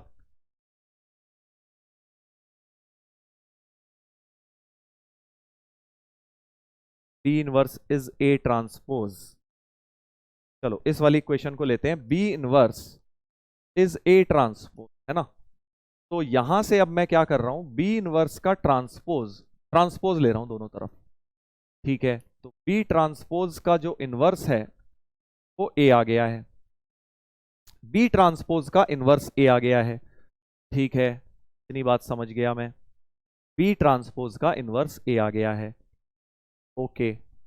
तो अब देखो ये चीज एक और मुझे समझ आ रही है कि ए और ए ट्रांसपोज तो बराबर थे, है ना भाई, ए और ए ट्रांसपोज तो बराबर हैं, तो इसका इस्तेमाल करता हूं, यानी कि अगर मैं इनको इक्वल कर दूंगा तो यानी बी ट्रांसपोज का जो इनवर्स आ रहा है वो एक तरह से बी इनवर्स के बराबर आ गया। हाँ, और अब इस पूरी इक्वेशन का फिर इनवर्स ले लेता हूं, क्योंकि इनवर्स का इनवर्स हट जाता है, तो बी ट्रांसपोज बराबर बी भी यहां से आ गया। तो हमारे पास एक तरह से दोनों इक्वेशंस बन गई कि ए ट्रांसपोज बराबर ए बी है और बी ट्रांसपोज बराबर बी भी हो जाएगा, ठीक है भाई, ठीक है भाई। अब क्या करते हैं, अब क्या करते हैं, बी ट्रांसपोज बराबर बी, तो अब पहले ऑप्शन से सिंप्लीफाई करना शुरू करता हूं, क्योंकि अब डेटा काफी इकट्ठा हो गया है, ए बी बी है, आइडेंटिटी भी है, तो इसकी जगह आइडेंटिटी लिखता हूं, है ना। अच्छा बी क्यूब भी है, अभी बी क्यूब भी बनाना है, ठीक है, बी क्यूब भी बना लेते हैं, क्योंकि मेरे पास बी इनवर्स ए ट्रांसपोज है। तो देखो बी क्यूब क्या हो जाएगा, अगर मैं बी क्यूब को देखूं इस इक्वेशन से देखता हूं, so 2a plus 3b, 2a plus 3b, B inverse B transpose की जगह फिर से b लिख देता हूं, आइडेंटिटी है, तो 2a plus 3b square identity है। पूरी इक्वेशन को b से मल्टीप्लाई करता हूं ताकि बी क्यूब बन जाए, और ए बी का प्रोडक्ट आइडेंटिटी था, तो 2 आइडेंटिटी प्लस 3b क्यूब बराबर b, तो 3b क्यूब की वैल्यू एक तरह से p माइनस 2i हो गई है। ये भी एक डेटा आ गया मेरे पास, क्योंकि ऑप्शन में यूज होना है 3b क्यूब का वैल्यू, 3b क्यूब का वैल्यू यूज करते हैं। तो बस अब ऑप्शन बनाते जाओ, बी ट्रांसपोज तो b है माइनस 2b, और 3b क्यूब की जगह क्या बनाना है, b माइनस 2i, तो प्लस b माइनस 2i, और ये i तो प्लस 3i हो गया, ये वाली चीज 3i हो गई, काटा पीटी कर लो, अब b तो पूरा कट गया, 3i minus 2i, 3i minus 2i आई हो गया, और उसका डिटर्मिनेंट 1 होता है, बिल्कुल सही, ए ऑप्शन हमारा बिल्कुल सही आ गया है। इसी तरह से सारे ऑप्शन बनाता हूं बेटा। Trace of A inverse, A inverse कहां से लाऊंगा भाई, ए इनवर्स कहां से लाऊंगा, ए इनवर्स क्रिएट करना है, ठीक है। ए इनवर्स अभी क्रिएट करता हूं। ए इनवर्स, देखो बी इनवर्स जो था तुम्हारे पास ए ट्रांसपोज था, but A transpose sorry B inverse इस इक्वेशन से ए ट्रांसपोज यानी ए है, इसका फिर इनवर्स ले लो तो बी हो जाएगा ए इनवर्स। तो ए इनवर्स की जगह फिर से बी इस्तेमाल कर सकता हूं, और ये तो आइडेंटिटी है ही, ए बी की जगह भी आइडेंटिटी है, दोनों तो कट गए। और 3b² की वैल्यू अभी हमने देखी थी, 3b² की वैल्यू b माइनस 2i थी, है ना, बी कट गया, यानी ये 2i बन गया है, एक तरह से 2i बन गया है, 2i बन गया। और इसका ट्रेस, ट्रेस मतलब सम ऑफ डायगोनल एलिमेंट्स, तो 2i जो होता है, 2i जो होता है इस तरह का होता है, 2i 0 0 0 2 0 0 0 2, और इसका ट्रेस मतलब सम ऑफ डायगोनल एलिमेंट 2 2 2 का सम 6 बिल्कुल सही है, तो बी ऑप्शन भी सही हो गया है। और तुम कहोगे सर आप इसी के नीचे लिखे जा रहे हो, बेटा एग्जाम में भी क्योंकि तुम्हें ऐसे ही करना है, वैसे ही करके दिखा रहा हूं जैसे एग्जाम में तुम्हें निकालना होगा, राइट। चलो तीसरा देखते हैं, ए इनवर्स की जगह फिर से बी डाल देता हूं, 3b³ की जगह अभी देखा था b माइनस 2i का डिटर्मिनेंट, बी कट गया तो डिटर्मिनेंट ऑफ 2i, 2 का क्यूब बाहर, डिटर्मिनेंट i यानी कि 8 बन गया है, तो यानी कि डी ऑप्शन सही होगा, सी वाला तुम्हारा गलत हो गया, 27 दिया है, यानी ए बी डी ऑप्शंस हमारे सही हो गए। बहुत ही बढ़िया क्वेश्चन, काफी सारा डेटा था जिसको हमने मैनिपुलेट किया। तो मैट्रिसेस के क्वेश्चन में ऐसा बहुत होता है, तो डेटा दे देंगे, उसे मैनिपुलेट करके तुम ऑप्शंस को क्रिएट करने की कोशिश करोगे। ए बी डी करके आंसर्स आ गए हैं, देख लीजिए। तो पहले मैंने क्या किया, गिवन इक्वेशन का ट्रांसपोज लिया, एक रिलेशन आया ए इक्वल टू ए ट्रांसपोज, फिर मैंने जो दूसरी इक्वेशन थी इस वाले का ट्रांसपोज लिया, उससे मुझे B equal to B transpose मिला, और फिर मैंने b³ की टर्म क्रिएट करी जो ऑप्शन में मुझे बनाने को बोला गया था। वो कैसे करी, इस पूरी इक्वेशन में b को मल्टीप्लाई करा इस वाली इक्वेशन में, बस इतना ही है। चलिए एक और देखते हैं मल्टीपल करेक्ट, एक और देखते हैं, फिर कुछ पीवाईक्यूज पर भी आएंगे। अभी तक पीवाईक्यू एक भी नहीं कराया मैंने, पहले थोड़ी सी प्रैक्टिस करा रहा हूं, फिर पीवाईक्यू पे भी आते हैं। ए आई जे, ठीक है, ए आई जे इस तरह का दिया है कि जब i इक्वल टू जे है तो 0 है। अच्छा, तो अब ए मैट्रिक्स सबसे पहले तो बना लिया जाए, जब डायगोनल एलिमेंट है तो 0 है। अच्छा, i less than J, i greater than J कब होता है, सोचो, अगर तुम एक बात सोचो तो ये A12 होता है, ये A13 होता है, A21, A23, A31, A32, ऐसा कुछ होता है बेटा, राइट। अब इसके अंदर मुझे एक बात समझ आ रही है कि इन सब में i छोटा है जे बड़ा है, इन सब में क्या है, जे बड़ा है, करेक्ट, जे बड़ा है, यानी कि जे बड़े वाले में तो ये सारे के सारे 1 है, देखो, है ना। तो जब भी जे बड़ा है यानी तुम्हें क्या करना है, तुम्हें तो इन सबको 1 रखना है, इन सब में जे बड़ा होता है डायगोनल के ऊपर, तो ये सारे तो 1 हो गए। और जब i बड़ा है यानी ये वाले 3 में अब i बड़ा है, राइट, तो इसमें क्या है, i plus 2j minus 3 into x, अच्छा i plus 2j minus 3 into x है, तो i प्लस 2j, इसका i है 2, ठीक है, तो 2j बेसिकली अब हर एक में ij की वैल्यू डाल दो, तो a21 जो होगा, a21 हो जाएगा i2j1, तो यानी कि x हो गया एक तरह से, ये तो ये वाला एलिमेंट x हो गया, ठीक है। a31 को देखते हैं, 3 plus 2, 3 plus 2 minus 3 into x, तो ये तुम्हारा 2x हो गया, ये वाला 2x हो गया। ऐसे ही a32 को देखोगे, प्यार से निकालो, जल्दबाजी नहीं, a32 को जैसे ही देखा तो 3 प्लस 4 माइनस 3 इंटू एक्स, यानी कि ये बेटा 4x हो गया, ये 4x हो गया। तो तुम्हारा जो है determinant, sorry matrix A create हो चुका है, मैट्रिक्स ए हो गया 0 0 0 1 1 1, और इधर x 2x 3x, यही तो था, 2x sorry x 2x 4x, x 2x 4x थे भाई, x 2x 4x थे, ठीक है। तो ये हमारा ए मैट्रिक्स क्रिएट हो गया। अब हम देखते हैं आगे, fx दिया है डिटर्मिनेंट ऑफ ए, तो इसका डिटर्मिनेंट ओपन कर लो, डिटर्मिनेंट तो ओपन कर लीजिए, फर्स्ट रो के along expansion, -1 into -2x plus 1 into 4x square, तो हमारे पास आ गया 4x स्क्वायर प्लस 2x ये हमारा फंक्शन ऑफ एक्स बन गया। अब आगे क्वेश्चन जरा कैलकुलस का अटैच कर दिया गया है, पढ़ते हैं। ऐसे स्टेप बाय स्टेप करना है, ये नहीं कि एक बार में सोच रहे हो पूरा और फिर परेशान हो रहे हो अरे कैसे करूंगा डिटर्मिनेंट इंटीग्रेशन। अपने आप रास्ते खुलते जाएंगे। -1 to 1 fx dx, तो -1 to 1 4x² dx और -1 to 1 2x dx। ये तो खैर जीरो ही हो गया क्योंकि ऑड फंक्शन है। -a to a में प्रॉपर्टी ऑफ डेफिनेट इंटीग्रल, ये 2 टाइम्स x² 0 to 1 हो गया, इवन फंक्शन की लगा दी। 8x³ by 3 हो गया, यानी 8/3 आ जाएगा। 8/3 ए ऑप्शन अपना बिल्कुल सही हो गया है, ए ऑप्शन बिल्कुल सही हो गया है। फिर mod F of mod x का ग्राफ बनाना है, नॉन डिफरेंशिएबिलिटी के पॉइंट्स। ठीक है, तो एफ एक्स का ग्राफ बना लेते हैं पहले तो बेटा हम एफ एक्स का ग्राफ बना लेते हैं। देखो एफ एक्स का ग्राफ तो बड़ा सिंपल है, क्योंकि इसकी दो रूट दिख रही हैं, एक x0, अगर इसको तुम कॉमन ले लो 2x कॉमन आ रहा है, 2x+1 करेक्ट। तो एक इस प्रकार का ग्राफ दिख रहा है मुझे, दो रूट्स हैं, एक 0, एक रूट है 0 और एक रूट है -12। तो ये किसका ग्राफ हो गया? एफ एक्स का ग्राफ हो गया। बट हमें ग्राफ किसका बनाना है? हमें ग्राफ बनाना है, दोनों में मॉड लगाना है, एक्स में भी वाई में भी। तो अब तुम्हें पता है मॉड एफ एक्स का ग्राफ कैसे बनता है। मॉड एफ एक्स का ग्राफ सर ये का पोर्शन जो है वो एक तरह से ऐसे आ जाएगा, है ना। ये मॉड एफ एक्स का हो गया। और अब एक्स में भी मॉड लगाना है तो लेफ्ट का रिमूव किया जाता है, मतलब ये ऐसे रहेगा, लेफ्ट का रिमूव कर दिया और राइट टू लेफ्ट में इमेज बना दी। तो मॉड एफ मॉड एक्स का ग्राफ तैयार हो चुका है, इस प्रकार से बन जाएगा। ठीक है, एक ही जगह कॉर्नर आया है, मतलब एक नॉन डिफरेंशिएबिलिटी का पॉइंट है। बी ऑप्शन गलत हो गया क्योंकि इसके नॉन डिफरेंशिएबिलिटी के पॉइंट्स 1 हो गए। अगला, f of mod x equal to k has 4 distinct solution for k 0 से 1/4।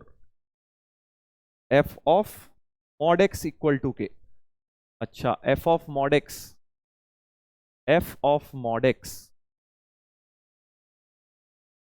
समझ रहा हूं। f of mod x का ग्राफ बना लेता हूं अब भाई। f of mod x, तो fx तुम्हारा इस प्रकार का था। f of mod x का मतलब कि तुम्हारा लेफ्ट साइड का रिमूव ऐसा कुछ बन गया। हमें बोला जा रहा है fx इक्वल टू के has 4 distinct solution for k 0 से 1/4। गलत सा लग रहा है मुझे भाई, क्योंकि mod f of mod x equal to k के 4 सॉल्यूशन कहाँ आ रहे हैं, देखें एक बार टाइपिंग। हाँ नहीं है, सही बात है, क्योंकि मॉड fx बनता, अगर मॉड fx बनता तब फिर भी आ जाते, क्योंकि अभी तो इसके बेटा 2 ही सॉल्यूशंस आ रहे हैं ना।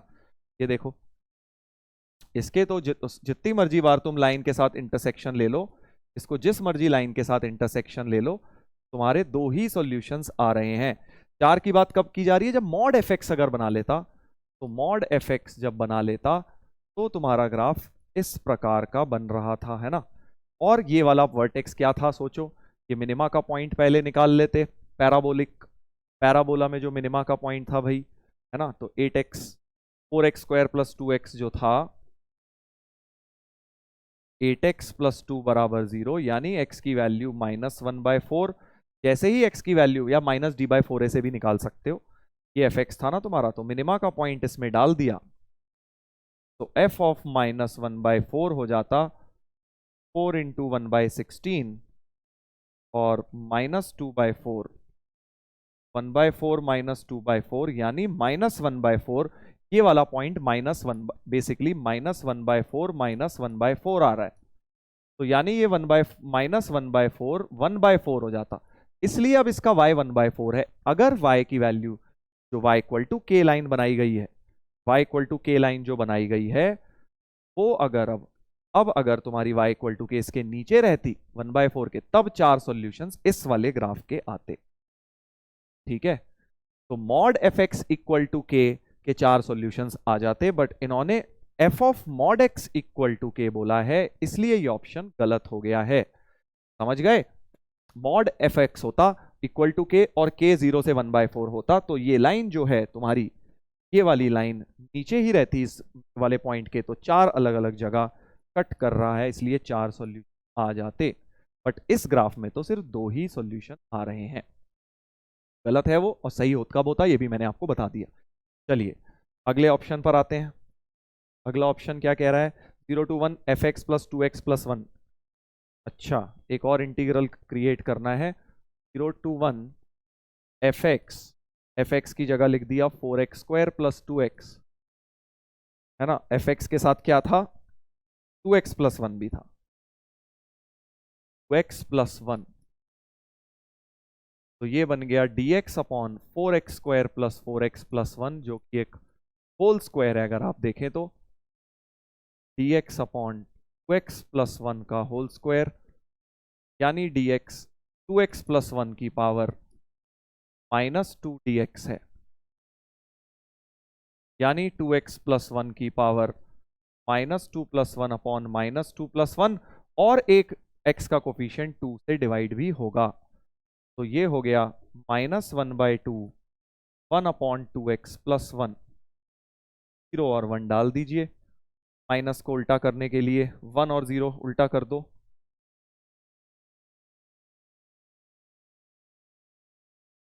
तो 1/2 इंटू 2/3, यानी कि 1/3 आ रहा है ये इंटीग्रल का वैल्यू।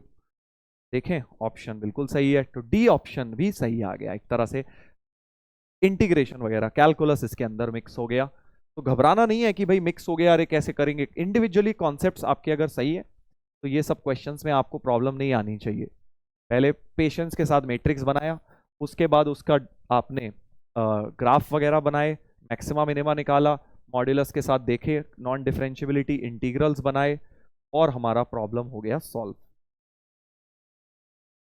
चलिए अब थोड़े से पीवाईक्यू करते हैं, थोड़े बहुत पीवाईक्यू भी कर लेते हैं भाई। काफ़ी सारे हमने क्वेश्चंस तो कर लिए हैं प्रैक्टिस, अब पीवाईक्यू की बारी है। एक काफ़ी पुराना है, 2011 का है, बट फर्क नहीं पड़ता क्योंकि ऐसे क्वेश्चन अभी भी आते हैं, और इसमें थोड़ा सा प्लेन वगैरह मिक्स्ड है, कोई दिक्कत नहीं है। एबीसीबी 3 रियल नंबर सेटिस्फाइंग, अच्छा एक मैट्रिक्स इक्वेशन दी हुई है, करेक्ट, और पॉइंट एबीसी विद, अच्छा तो बेसिकली मुझे समझ आ रहा है कि ये 3 लीनियर इक्वेशन बन जाएंगी एबीसी में। देखो फर्स्ट रो फर्स्ट कॉलम, तो 3 लीनियर इक्वेशन बना लेता हूं। a plus 8b plus 7c बराबर 0, first row first column, first row second column,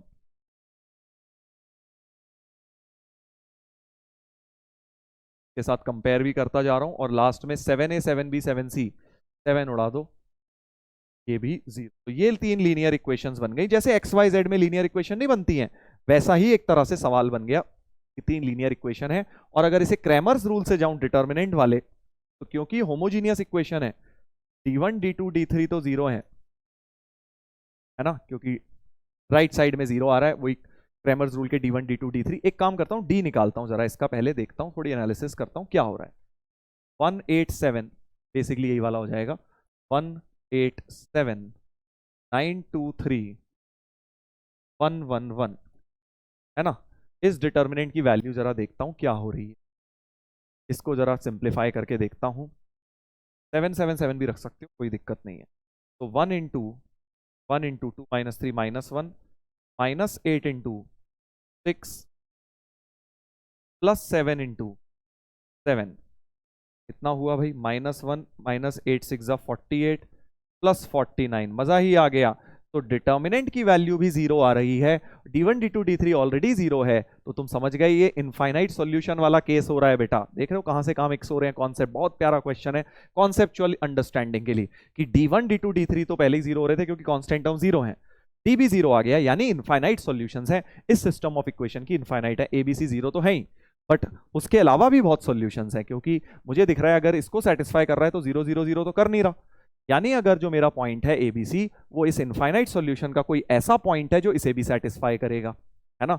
infinite solution का कोई ऐसा पॉइंट है जो इसे भी सेटिस्फाई करेगा। चलिए तो इसको सेटिस्फाई करा देता हूं इसमें, तो 2a plus b plus c बराबर 0 हो गया, सॉरी 1 हो गया, प्लेन में सेटिस्फाई करा दिया, but a plus b plus c तो 0 है, तो a के अलग कर लो, 2a को ब्रेक कर लिया, a plus b plus c बराबर 0, इतनी टर्म तो 0 है ना, यानी a की वैल्यू तुम्हारी, सॉरी 1 है राइट साइड में, a की वैल्यू तुम्हारी 1 तो निकल कर आ गई। समझ गए मैंने क्या किया, बेसिकली इनफाइनाइट सॉल्यूशन इसको 3 को सेटिस्फाई करेंगे, बट एक चौथी इक्वेशन भी बना दी तो अब यूनिक सॉल्यूशन आ जाएगा, है ना। तो वो यूनिक निकाल रहा हूं बस मैं, a1 आ गया, A1 आ गया, और अब मैं A1 को डालता हूं इन सब में और यूज करता हूं।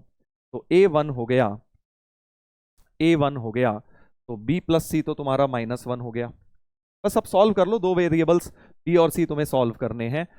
अच्छा, निकालना क्या है? बस चलो ये निकालना क्या है वो देख लेते हैं। 7A प्लस बी प्लस सी, अब देखो ये तो हलवा हो गया सवाल, क्यों? क्योंकि 6 से अलग कर लिया, A प्लस बी प्लस सी वैसे ही है, ये वैसे ही 0 था, यानी 6 से पूछा है तुमसे, A1 आ गया था, तो 6 × 1 खत्म, आंसर ही 6 हो गया। कुछ नहीं करना तुमने, कोई बी सी वगैरह फालतू निकालने का समय बर्बाद मत करो, सीधे के सीधे आंसर डी होना चाहिए। ठीक है, तो क्वेश्चन की फील लो, समझो क्या है क्वेश्चन, कि अपने पास 3 इक्वेशंस थी लीनियर, वो इनफाइनाइट सॉल्यूशन का केस बन गया। तो ऑब्वियसली इनफाइनाइट सॉल्यूशन तुम्हें पता है बहुत सारे एबीसी के वैल्यू सेटिस्फाई कर सकते हैं, ट्रिवियल तो है ही 0 0 0, उसके अलावा भी बहुत हो सकते हैं, बट उन्होंने बोला ऐसा पॉइंट लो जो इसको भी सेटिस्फाई कर रहा है, तो मैंने एबीसी को इसमें भी सेटिस्फाई करके वो पॉइंट निकाल लिया, सिर्फ A1 निकाल लिया, चाहो तो बी और सी भी निकल जाएंगे, बट जरूरत नहीं महसूस हुई, इसलिए मैंने निकाला नहीं। ठीक है, तो प्लेन के अंदर लाई करता हुआ एग्जैक्ट पॉइंट भी मिल जाएगा, बट मुझे सिर्फ ए से काम चल गया यहाँ पे। चलो पैसेज है, इसी पैसेज में और है क्वेश्चन, तो पैसेज दिया हुआ है, पहला सवाल ये था पैसेज का, दूसरा देखते हैं। WB सॉल्यूशन ऑफ x³ - 1, अरे वाह वाह, तो हमें पता है भाई ओमेगा और ओमेगा स्क्वायर होते हैं with imaginary positive, imaginary positive मतलब -1 + √3i/2 वाला लेना है ओमेगा की value, cube root of unity का कॉन्सेप्ट।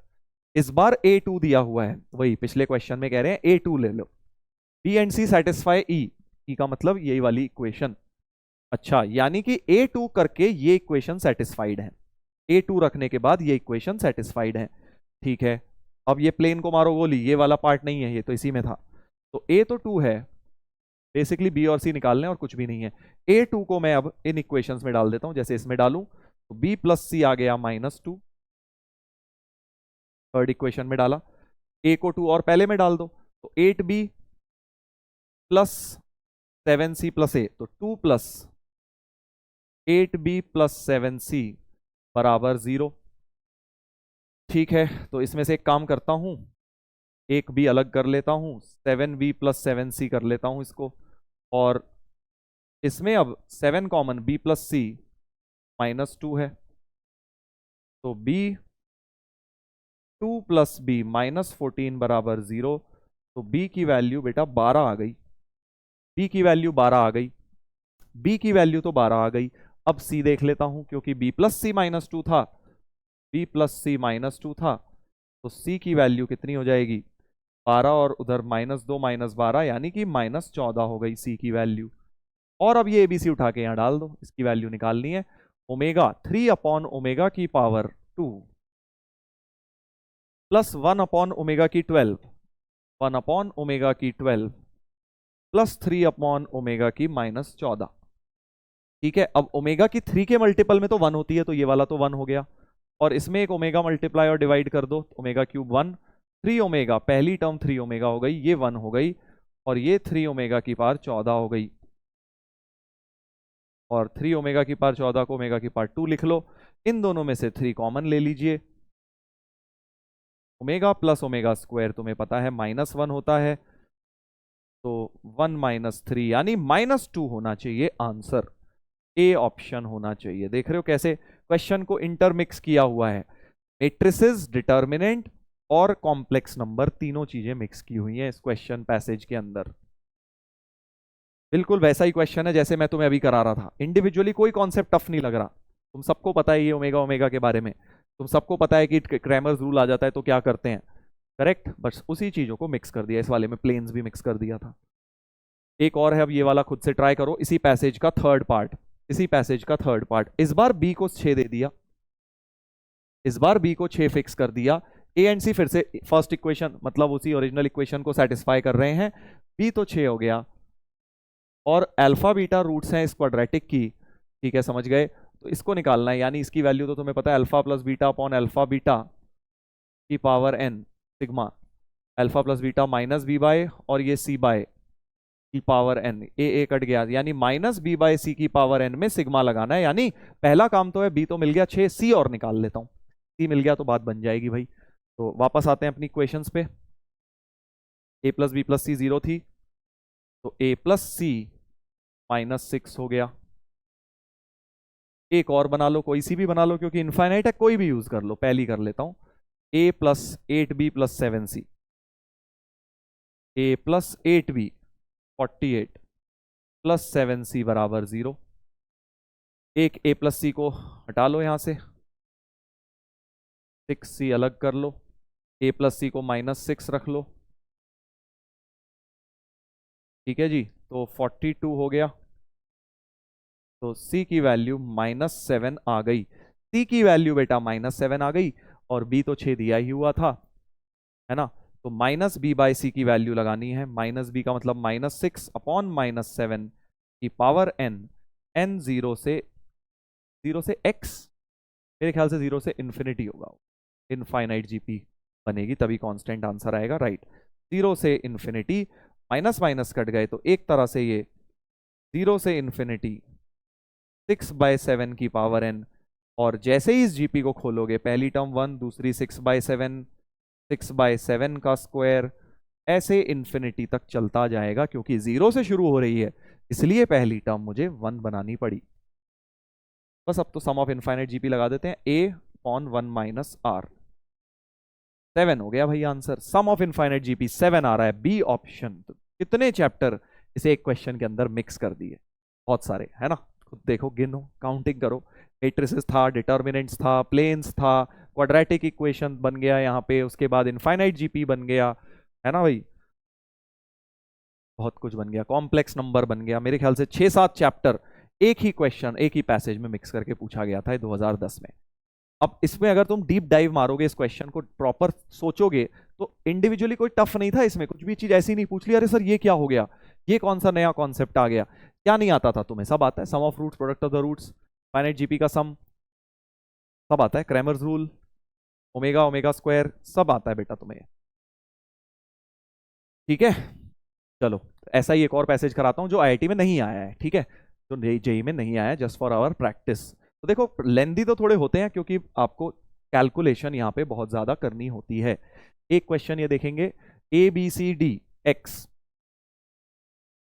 फिर से 4-5 मैट्रिक्स दिए हुए हैं गंदे गंदे। Solution of equation A X बराबर सी, फिर से वैसा ही ए एक्स बराबर सी, मतलब अगर मैं ए एक्स बराबर सी और बी एक्स बराबर डी के कह रहे हैं कुछ सॉल्यूशन है जो ये पॉइंट्स रिप्रेजेंट कर रहे हैं, x1 y1 z1 x2 y2 z2, तो अब हो सकता है यूनिक सॉल्यूशन आ रही हो क्योंकि एक एक पॉइंट ही दिए हुए हैं, समझ रहे हो। तो जैसे चलो एक आगे नहीं, ज्यादा नहीं सोचते, पहले ए एक्स बराबर 0, ए एक्स बराबर सी एक इक्वेशन बनाता हूं। ए एक्स बराबर सी का मतलब हो गया 1 2 3 4 1 2 1 - 1 1, और इसके साथ x मतलब एक्स वाई जेड, और ये बराबर c का मतलब 14 12 2। तो अब मैं फर्स्ट रो फर्स्ट कॉलम खोल दूं तो x plus 2y plus 3z बराबर 14, एक इक्वेशन ही हो गई, फर्स्ट रो फर्स्ट कॉलम। उधर लिख लेते हैं, जगह थोड़ी ज्यादा मिल जाएगी, राइट। तो मैं लीनियर इक्वेशंस बना रहा हूं, x plus 2y plus 3z बराबर 14, 4x plus y plus 2z बराबर 12, और x minus Y plus Z बराबर 2। तो ये 3 लीनियर इक्वेशंस हैं, इन तीनों को सॉल्व करके हो सकता है यूनिक सॉल्यूशन आ रही होगी, तभी तो उसने बोला है कि वो पॉइंट x1 y1 z1 है। सिमिलरली एक 3 सेट और बन जाएंगे जब bx बराबर d करोगे, bx बराबर d करके भी 3 सेट ऑफ लीनियर इक्वेशन का एक 3 का सेट आ जाएगा, वो उसकी भी यूनिक आ रही होगी, वो 2 सॉल्यूशन निकालने पड़ेंगे। सर इतना लेंथी कैसे करूंगा, करते हैं, कोई नहीं। एक तरीका तो या तो डिटर्मिनेंट मेथड लगाऊं, या सीधे सीधे भी मैं क्या कर सकता हूं कि इनको ऐड वैड करके कुछ देख सकता हूं कि भाई डायरेक्ट बन रहा है क्या। देखो मुझे दिख रहा है डायरेक्ट बन रहा है, कैसे, अगर मैं इन दोनों इक्वेशंस को ऐड करूं बेटा, इन दोनों को ऐड करूं तो 12 और 2 14 हो रहे हैं, और मजेदार बात क्या है, y और z कट रहे हैं। फर्स्ट सेकंड थर्ड को मैं नॉर्मल तरीके से सॉल्व करने में जा रहा हूं, एक तो है मैट्रिक्स मेथड या डिटर्मिनेंट मेथड लगाऊं, या मैं डायरेक्ट एडिशन एडिशन कर रहा हूं। 2 + 3 किया तो मेरे पास आ गया 5x प्लस 3z बराबर 14, और अब इसको और इसको सब्ट्रैक्ट वगैरह कर लेता हूं, है ना, अच्छा सा बन जाएगा मेरे ख्याल से। वही जैसे लीनियर इक्वेशन सॉल्व करते हैं कर लेता हूं, तो फर्स्ट और इसको सब्ट्रैक्ट करता हूं, तो 5x माइनस, तो 4x, 3z कट गया, -2y 14 14 कट गया, तो बेसिकली हमारे पास y इक्वल टू 2x आ गया। जैसे सॉल्व करना है कर लो, बस 3 लीनियर इक्वेशन को सॉल्व कर डालो। y इक्वल टू 2x बन गया, y इक्वल टू 2x बन गया। और क्या कर सकता हूं, और क्या कर सकता हूं भाई, और मैं इस फर्स्ट और थर्ड को भी सबट्रैक्ट कर सकता हूं, x कट जाएगा, है ना। फर्स्ट और थर्ड को भी सबट्रैक्ट कर सकता हूं, तो फर्स्ट माइनस थर्ड कर देता हूं, तो x x कट गया, 3y plus 2z, 3y plus 2z बराबर बराबर 12 बन गया, 12 बन गया। 3y प्लस 2z बराबर 12। ठीक है, तो अब मेरे को एक बात समझ आ रही है कि मैं क्या कर सकता हूं, एक्स वाई जेड में एक इक्वेशंस बना रहा हूं। देखो, x plus Z equal to Y plus 2 है, x plus Z equal to Y plus 2 है, और y की वैल्यू तुम्हारे पास 2x है ही, है ना। तो बेसिकली एक काम कर सकते हो, y को 2x हटा दो, तो यहां से आ गया तुम्हारे पास z equal to X plus 2 बेस्ट, और यहां पे z इक्वल टू वाई को फिर से यहां पे 2z हटा दो, 3 इंटू वाई को 2x सॉरी प्लस 2z बराबर 12, 2 2 काट दो, तो 3x प्लस z बराबर 6, और z की वैल्यू x प्लस 2 डाल दो। जैसे मर्जी कर लो, बस तुम इसको सॉल्व कर लो बेटा। तो x प्यार से 1 आ गया, x प्यार से 1 आ गया, तो z 3 आ गया, z3 आ गया, और y तो 2x था ही, तो y2 आ गया। तो बेसिकली 1 2 3 इसको सेटिस्फाई कर रहा है, इस set system of linear equation को 1 2 3 सेटिस्फाई कर रहा है। मैंने डायरेक्ट एलिमिनेशन से ज्यादा इजी लगा, निकाल लिया, तुम क्रैमर रूल से भी कर सकते हो। यानी ये पॉइंट जो है ये 1 2 3 आ रहा है पी पॉइंट। सर इतना लेंदी क्वेश्चन है, मैट्रिसेस एंड डिटर्मिनेंट में बेटा टफनेस लेवल कम होता है कई बार, तो लेंदी कई बार आते हैं क्वेश्चन। फिर सिमिलरली अब क्यू निकालते हैं, पॉज करके निकालो। देखो, bx equal to D, this into this equal to D, bx equal to D बना रहा हूं। देखो, bx इक्वल टू डी बना रहा हूं, यहां बना देता हूं। चलो अगले क्वेश्चन, मतलब इसी पैसेज का पार्ट है। bx बराबर d का मतलब हो गया दिस इंटू दिस, तो 2x plus Y plus 3z equal to 13। फिर second row and this 4x plus Y minus z equal to 11। फिर 2x plus 2y plus 3z बराबर 14। ऐसा कुछ बन रहा है भाई।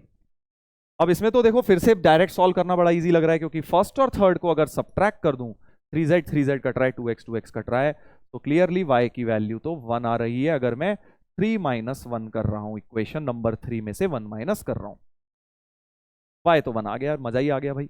y1 को पुट कर दो, y1 को पुट कर दीजिए, तो हमारे पास एक तरह से ऐसा कुछ बन गया।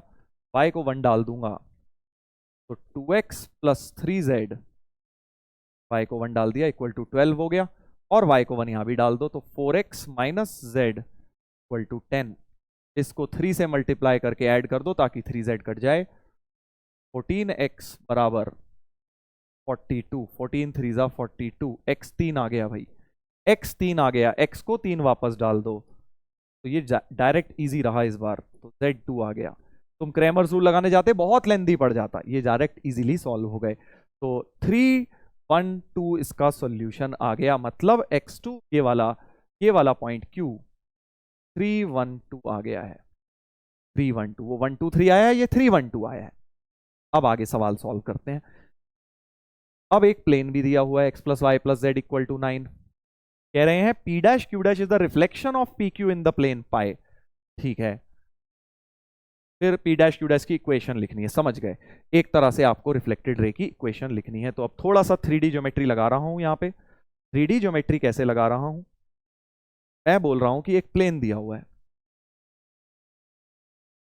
p और q दो पॉइंट्स दिए हुए थे। p था 1 2 3 और q था 3 1 2, 3 1 2, 3 1 2। इसकी इमेज ले ली, तो अब इन दोनों पॉइंट्स की इमेज लेनी है, इसकी इमेज ले ली, ऐसे ही इसकी इमेज ले ली। तो जो पॉइंट्स आएंगे p डैश और q डैश, उस लाइन की एक तरह से इक्वेशन हमें लिख के बतानी है, राइट।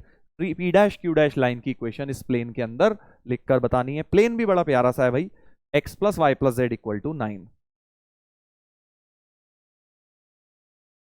तो बस अब इस पॉइंट की इमेज लिख डालो, तुम्हें तो पता है इमेज का फॉर्मूला होता है वो x minus X one upon two A, तो x minus one upon two A, Y minus two upon two B equal to Z minus three upon two C equal to, point को plane में डालेंगे, 3 4 5 6 minus of minus three upon A square plus B square plus C square 3, यानी ये cut कटा के 1 आ गया, यानी x minus one by to.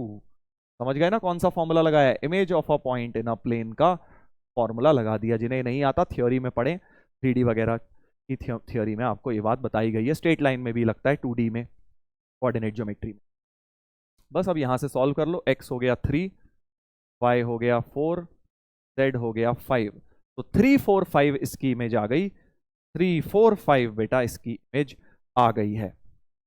अब सर इसकी निकालोगे इमेज, एक्चुअली जितना सोचते हो ना कि लेंदी है उतना होता नहीं है, क्योंकि अगर मैं इसकी इमेज निकालूं तो मुझे पता है कि सिर्फ x minus three upon two, Y minus one upon two, Z minus two upon two, और राइट में जो चीज है कि 3 1 2 का सम भी 6 है, तो ये 1 ही रहेगी, बिल्कुल सेम क्वांटिटी यहां रहेगी। तो x की वैल्यू 5, y की 3, z की 4, तो 5 3 4 इसकी इमेज बन जाएगी। जितनी देर में सोचोगे उतनी देर में तो निकल गई। यही तो प्रैक्टिस का खेल है बेटा।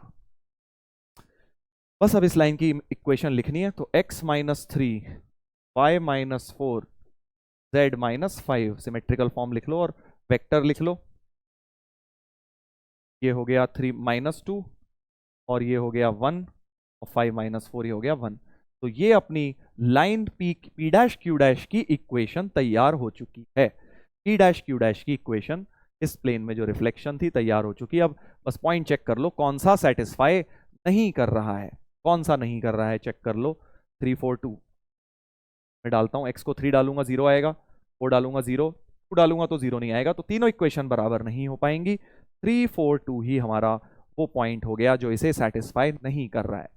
बाकी देख लेना कर जाएंगे सेटिस्फाई, बाकी सब कर जाने चाहिए सेटिस्फाई, राइट। एक करके दिखा देता हूं, जैसे मान लो 7 2 3 करके दिखा देता हूं। 7 2 3, 7 डालूंगा, x की जगह 7 डालूंगा, तो 7 minus three, 4 upon minus two आएगी ये वैल्यू। 2 डालूंगा तो भी -2 आ रही है, और 3 डालूंगा तो भी ये -2 आ रही है। तीनों चीजें बराबर आ रही हैं, यानी सेटिस्फाई कर रहा है। बाकी भी कर जाएंगे, सिर्फ ए ऑप्शन सेटिस्फाई नहीं कर रहा है। करेक्ट, बढ़िया था ना। तो काफी सारी चीजें मिक्स्ड। पहले हमने 3 लीनियर इक्वेशन सॉल्व करी, उससे पॉइंट्स आए, उससे इमेज निकाली, और वो इमेज से फिर हमने इक्वेशन ऑफ लाइन लिखी, लाइन की इक्वेशन में फिर पॉइंट सेटिस्फाई करे। इसी पैसेज का दूसरा सवाल क्या है, डिटर्मिनेंट एडजॉइंट ऑफ एडजॉइंट ए। ये तो इजी हो गया यार, इसमें तो क्या ही है। डिटर्मिनेंट ऑफ एडजॉइंट ए का फॉर्मूला होता है डिटर्मिनेंट ऑफ ए की पावर n माइनस वन का होल स्क्वायर। एडजॉइंट की प्रॉपर्टीज में लिखवाया था, देख लो भाई। Determinant of adjoint is determinant A की पावर n माइनस वन का होल स्क्वायर। n तुम्हारा यहाँ 3 है, 3/3 है, 3 माइनस वन, 2 का स्क्वायर 4। डिटर्मिनेंट ए निकाल लेना इसको खोल के, डिटर्मिनेंट ए की वैल्यू जो आएगी यहां रख देना, ऑप्शन मैच कर लेना। ठीक है ना, बढ़िया क्वेश्चंस हैं सारे।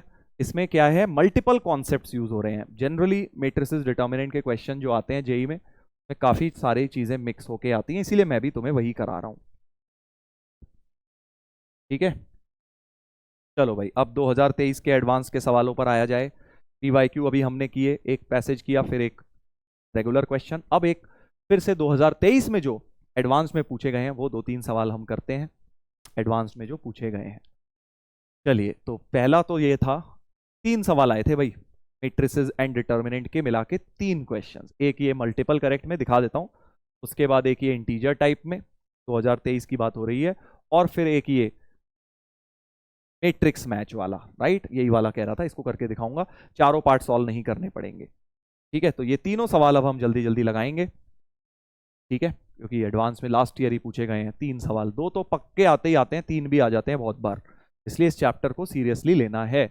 इजी सा चैप्टर है, बस थोड़ा पेशेंस के साथ करना होता है।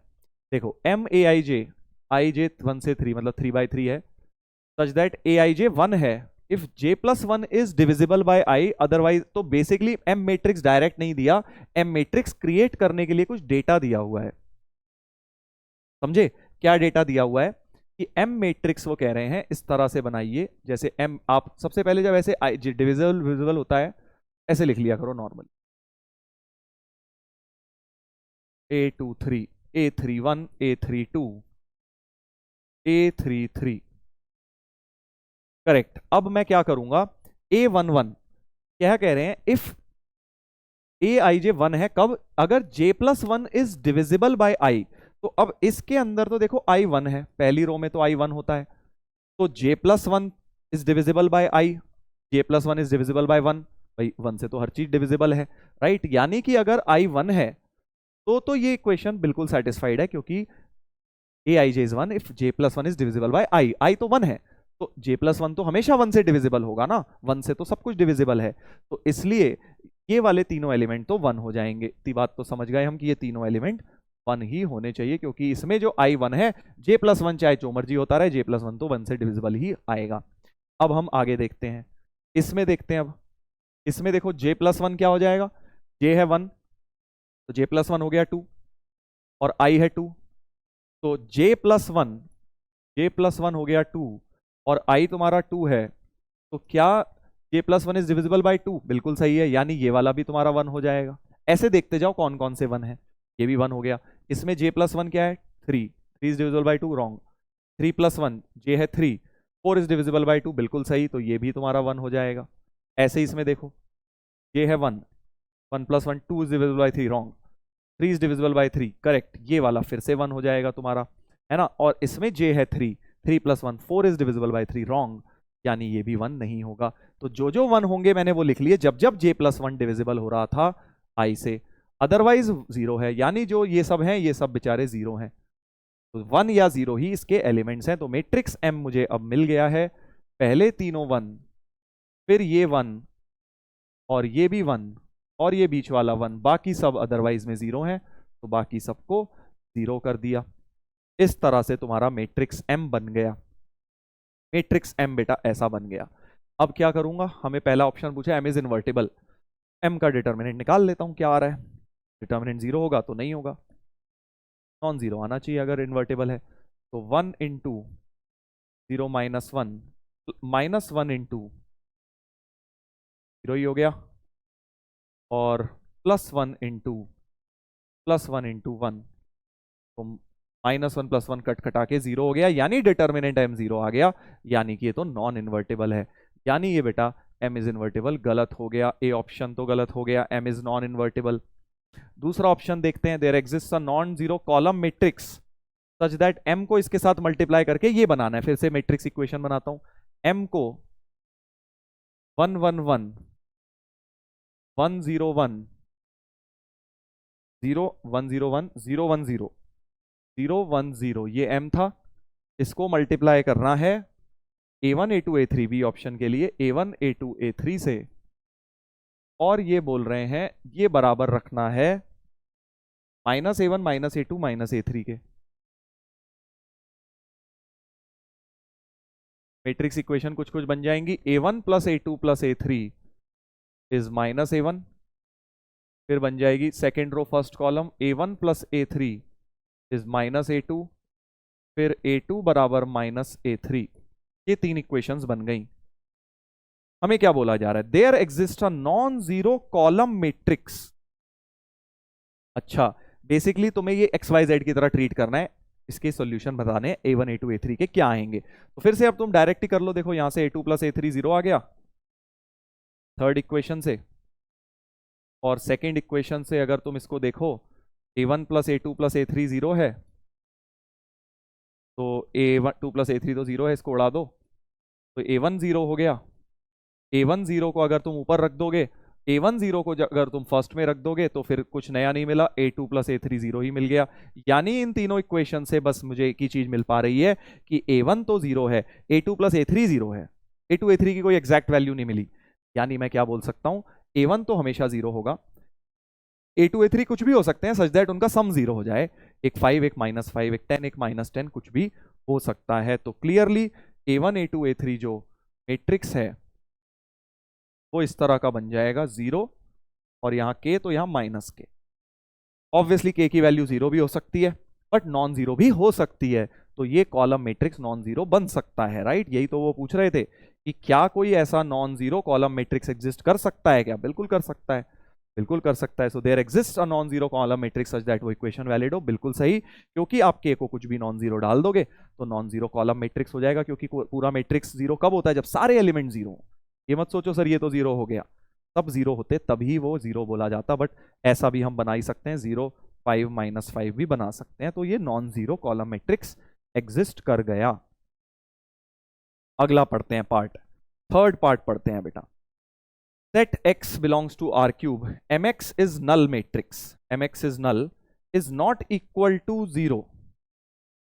अच्छा, मतलब mx x belongs to R cube मतलब तीन रियल नंबर लेने हैं x के अंदर हमें, x क्योंकि एक कॉलम मैट्रिक्स होगा जिसके अंदर तीन रियल नंबर लेने हैं। ओके, R क्यूब है ना, और हमें बेसिकली उसका नल मैट्रिक्स रखना है और बताना है क्या वो नॉट इक्वल टू 0 है। तो फिर से मैट्रिक्स इक्वेशन बनानी है, थोड़ा कंफ्यूजिंग लैंग्वेज है देखो। तो m 1 1 1 1 0 1 2 1 0 है ना, इसको मल्टीप्लाई करना है किसी एक मैट्रिक्स एक्स वाई जेड से जो तीन रियल नंबर्स हैं, और ये कह रहा है कि नल मैट्रिक्स के बराबर है।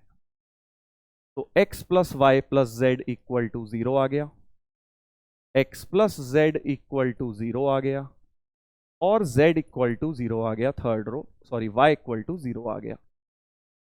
तो हमें फिर से ये तीनों लीनियर इक्वेशन सॉल्व करके बताना है क्या कोई नॉन नल मैट्रिक्स पॉसिबल है, जैसे पिछले में था y0 बिल्कुल, y0 ऊपर भी डाल दिया, तो x प्लस जेड जीरो ही हमें एक इक्वेशन दोनों से मिल रही है, कुछ नया नहीं मिला। यानी फिर से x y z ऐसे रियल नंबर्स हैं कि जो कैपिटल x मैट्रिक्स है x y z, उसमें एक बात तो पक्की हो गई, y हमेशा 0 है, और x और z जो है -x है। तो फिर से तुम इसको 5 -5 रख सकते हो, 10 -10 कुछ भी रख सकते हो, तो नॉन जीरो नल मैट्रिक्स बन जाएगा। यानी कि बेसिकली हमारे पास इसमें भी एक ऐसा नॉन जीरो मैट्रिक्स क्रिएट हो सकता है। तो the set this is not equal to null, हाँ बिल्कुल जरूरी नहीं है कि जीरो ही आएगा, इसके अलावा भी आ सकते हैं। यानी कि ये चीज बिल्कुल सही, ये चीज बिल्कुल सही है कि हाँ भाई नॉन नल मैट्रिक्स भी एग्जिस्ट कर सकता है इस सेट के अंदर। थोड़ी लैंग्वेज टेढ़ी है देखो, set this X cube R cube M X equal to 0 is not a null matrix, बिल्कुल नॉट अ नल मैट्रिक्स भी आ सकता है, नल भी आ सकता है, उसके अलावा भी आ सकते हैं। The matrix m minus two I is invertible, बस m माइनस टू आई निकाल लो, m तो ये था, m minus two I create कर लीजिए,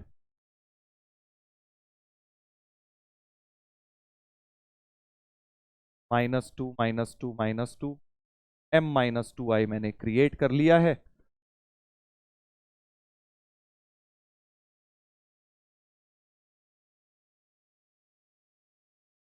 0 1 -2, और अब इसका डिटर्मिनेंट वैल्यू चेक कर लेते हैं, क्या 0 आ रही है या नहीं आ रही, चेक करते हैं। तो -1 इंटू 4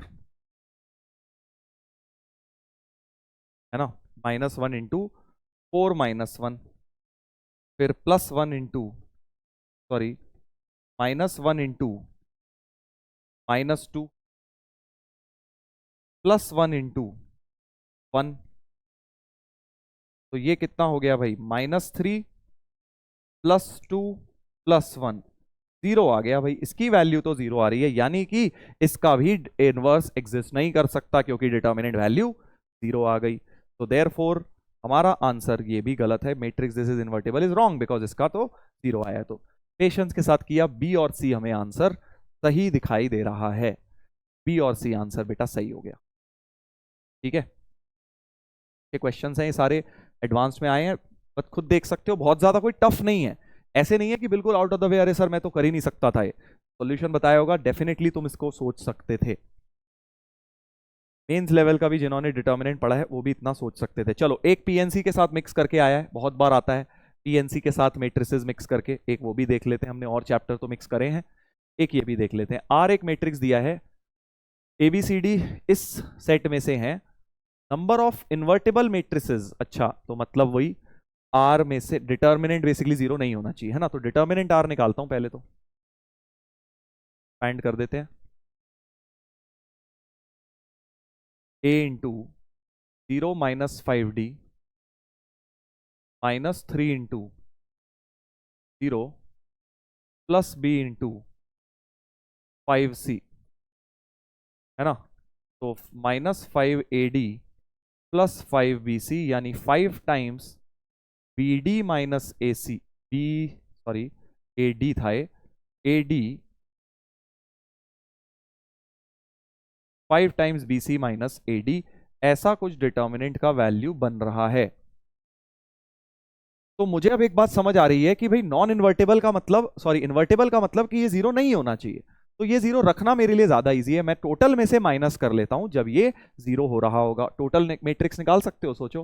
टोटल तो निकाले जा सकते हैं क्योंकि यहाँ पे ABCD 4 अननोन है और हर एक नंबर 1 2 3 4 5 6 7 8 तरीके से वैल्यू ले सकता है। तो 8 की पावर 4 टोटल मैट्रिसेस बन जाएंगे, जितने भी टोटल बन सकते हैं। टोटल में से मैं माइनस कर दूंगा, वो कौन से, जब डिटर्मिनेंट आर जीरो हो रहा होगा, यानी कि BC बराबर AD हो रहा होगा। तो मुझे बस ये चेक करना है कि BC बराबर AD कब हो रहा है, क्योंकि जब BC बराबर AD हो गया तो डिटर्मिनेंट जीरो आ जाएगा, वो वाले मैट्रिसेस में माइनस कर दूंगा, टोटल इसमें से माइनस कर दूंगा, राइट। ठीक है, तो अब इसमें ये बड़े इंटरेस्टिंग केस है कि BC बराबर AD कब होगा।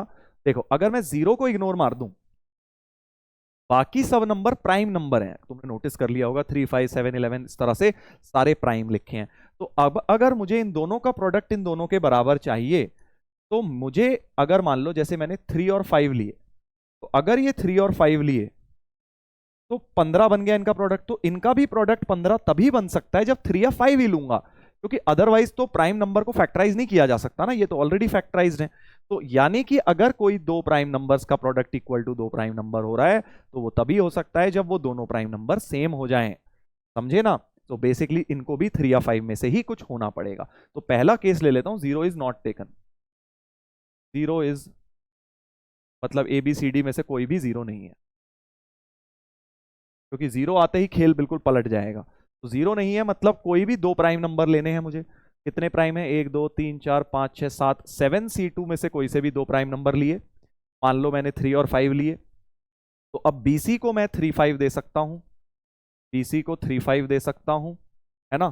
तो CD AD तुम्हारा क्या हो सकता है, AD को भी 3 5 ही होना पड़ेगा, या उल्टा भी तो हो सकता है, इन दोनों को आपस में इंटरचेंज किया, इन दोनों को 5 3 कर दिया, इनको भी 5 3 कुछ भी, तो यानी 2 इंटू 2 तरीके से इनके अरेंजमेंट्स भी हो सकते हैं।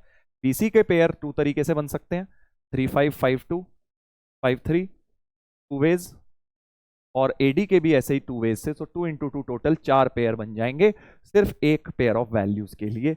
7C2 इंटू 2 इंटू 2, ये निकाल लेते हैं कितना हुआ, 7 इंटू 6/2, 12 7 84 नंबर्स। 84 मैट्रिसेस तो ये हो गए जब BD बराबर AC हो रहा होगा और नंबर मैंने दो डिस्टिंक्ट प्राइम्स लिए होंगे, नॉन जीरो, है ना, नॉन जीरो की बात हो रही है अभी। अब तुम में से कुछ लोग सोच रहे होंगे एक केस और बचा है सर, आपने इन दोनों को अलग अलग ही क्यों लिया है, हो सकता है ये भी तो हो सकता है ये भी 3 और ये भी 3 हो जाए, तो उसको भी 3 और 3 होना, क्योंकि अभी आपने 7C2 कर लिए, दो प्राइम नंबर सेलेक्ट करे, मतलब आपने मान लिया कि ये दोनों अलग अलग वैल्यू ले रहे हैं, हो सकता है सेम ही वैल्यू ले रहे हो 3 3, तो उसे भी 3 3 लेना पड़ेगा। यानी कि अगर तुम इसी का बी पार्ट ले लो, केस 1 का बी पार्ट ले लो, मतलब बेसिकली बी और सी बराबर हो रहे हैं, तो इसका मतलब एक तरह से तुम्हारे पास B² इक्वल टू, और उधर भी फिर बराबर ही होंगे, A² हो जाएगा, यानी फिर से B इक्वल टू A हो जाएगा, प्लस माइनस नहीं आएगा, पॉजिटिव है, यानी कि एक तरह से तुम्हारे सारे के सारे नंबर सेम होंगे। और 1 2 3 4 5 6 7, 7C1 तरीके से तुम वो एक नंबर ले सकते हो, सबको वही वैल्यू दे देना। तो 7 मैट्रिसेस ऐसे आ जाएंगे जिसमें ABCD सबकी वैल्यू सेम हो रही होगी, समझ गए। तो पहला केस मैंने लिया, जीरो नहीं लिया, दो अलग अलग प्राइम नंबर यूज हुए, इधर दो उधर भी वही दो, अरेंजमेंट भी ले लिए। दूसरा केस लिया कि सेम प्राइम नंबर यूज हो रहा है, तो फिर तो 7 ही बनेंगे, क्योंकि या तो सारे 1 सारे 2 सारे, सॉरी सारे 2 सारे 3 सारे तो है ही नहीं, सॉरी सारे 3 सारे 5 7, सेम नंबर आपने सबको दे दिया। अब जो है ज्यादा इंटरेस्टिंग केस आ गया, विच इज अगर जीरो इंक्लूडेड है। Case 2 if zero is present, मतलब अब ABCD में कोई भी एक जीरो हो सकता है और भी हो सकते हैं, तो उससे अब फायदा क्या है, फर्क क्या है, क्योंकि BC इंटू AD में से अगर कोई भी एक जीरो हो गया तो मतलब पूरा प्रोडक्ट को जीरो कर देगा वो। तो अगर मान लीजिए बी को जीरो ले लेता हूं, तो बी सी जीरो देखते हैं कब कब होता है। भाई 0,0 BC के पेयर लिख रहा हूं, 0,3, 0,5, 0,7, 0,11, 0,13, 0,19 है ना, 1 2 3 4 5 6 7 8 थे ना, 17 भी था एक। 0,17 और 0,19 के लिए ये अपना किसकी वैल्यू है, ए और बी और सी की वैल्यूज है। बी जीरो फिक्स्ड है, सी वैल्यू अपनी चेंज कर रहा है, तब बीसी का प्रोडक्ट जीरो होगा। या उल्टा भी हो सकता है, अब तुम समझ गए कि सर 0,0 को तो खैर उल्टा नहीं करूंगा, 0,3 की जगह 3,0 भी लिख सकता हूं। का क्या मतलब हुआ, बी जीरो है सी थ्री है, का मतलब हुआ बी थ्री है सी जीरो है, तो मैट्रिक्स अलग बनेगा। 5,0, 7,0, 11,0 एंड सो ऑन। तो यानी बीसी के कितनी पेयर ऑफ वैल्यूज हो गई सोचो, 7 और 7 14 और 1 15, so 15 pair of values for B comma C make BC equal to zero. बीसी का प्रोडक्ट जीरो 15 तरीके से आ सकता है बीसी की वैल्यू के लिए, बट बीसी को तो एडी के बराबर रखना है, तो एडी का भी पेयर जीरो चाहिए, और एडी का जीरो भी बिल्कुल सेम लॉजिक से 15 वेज में आ सकता है।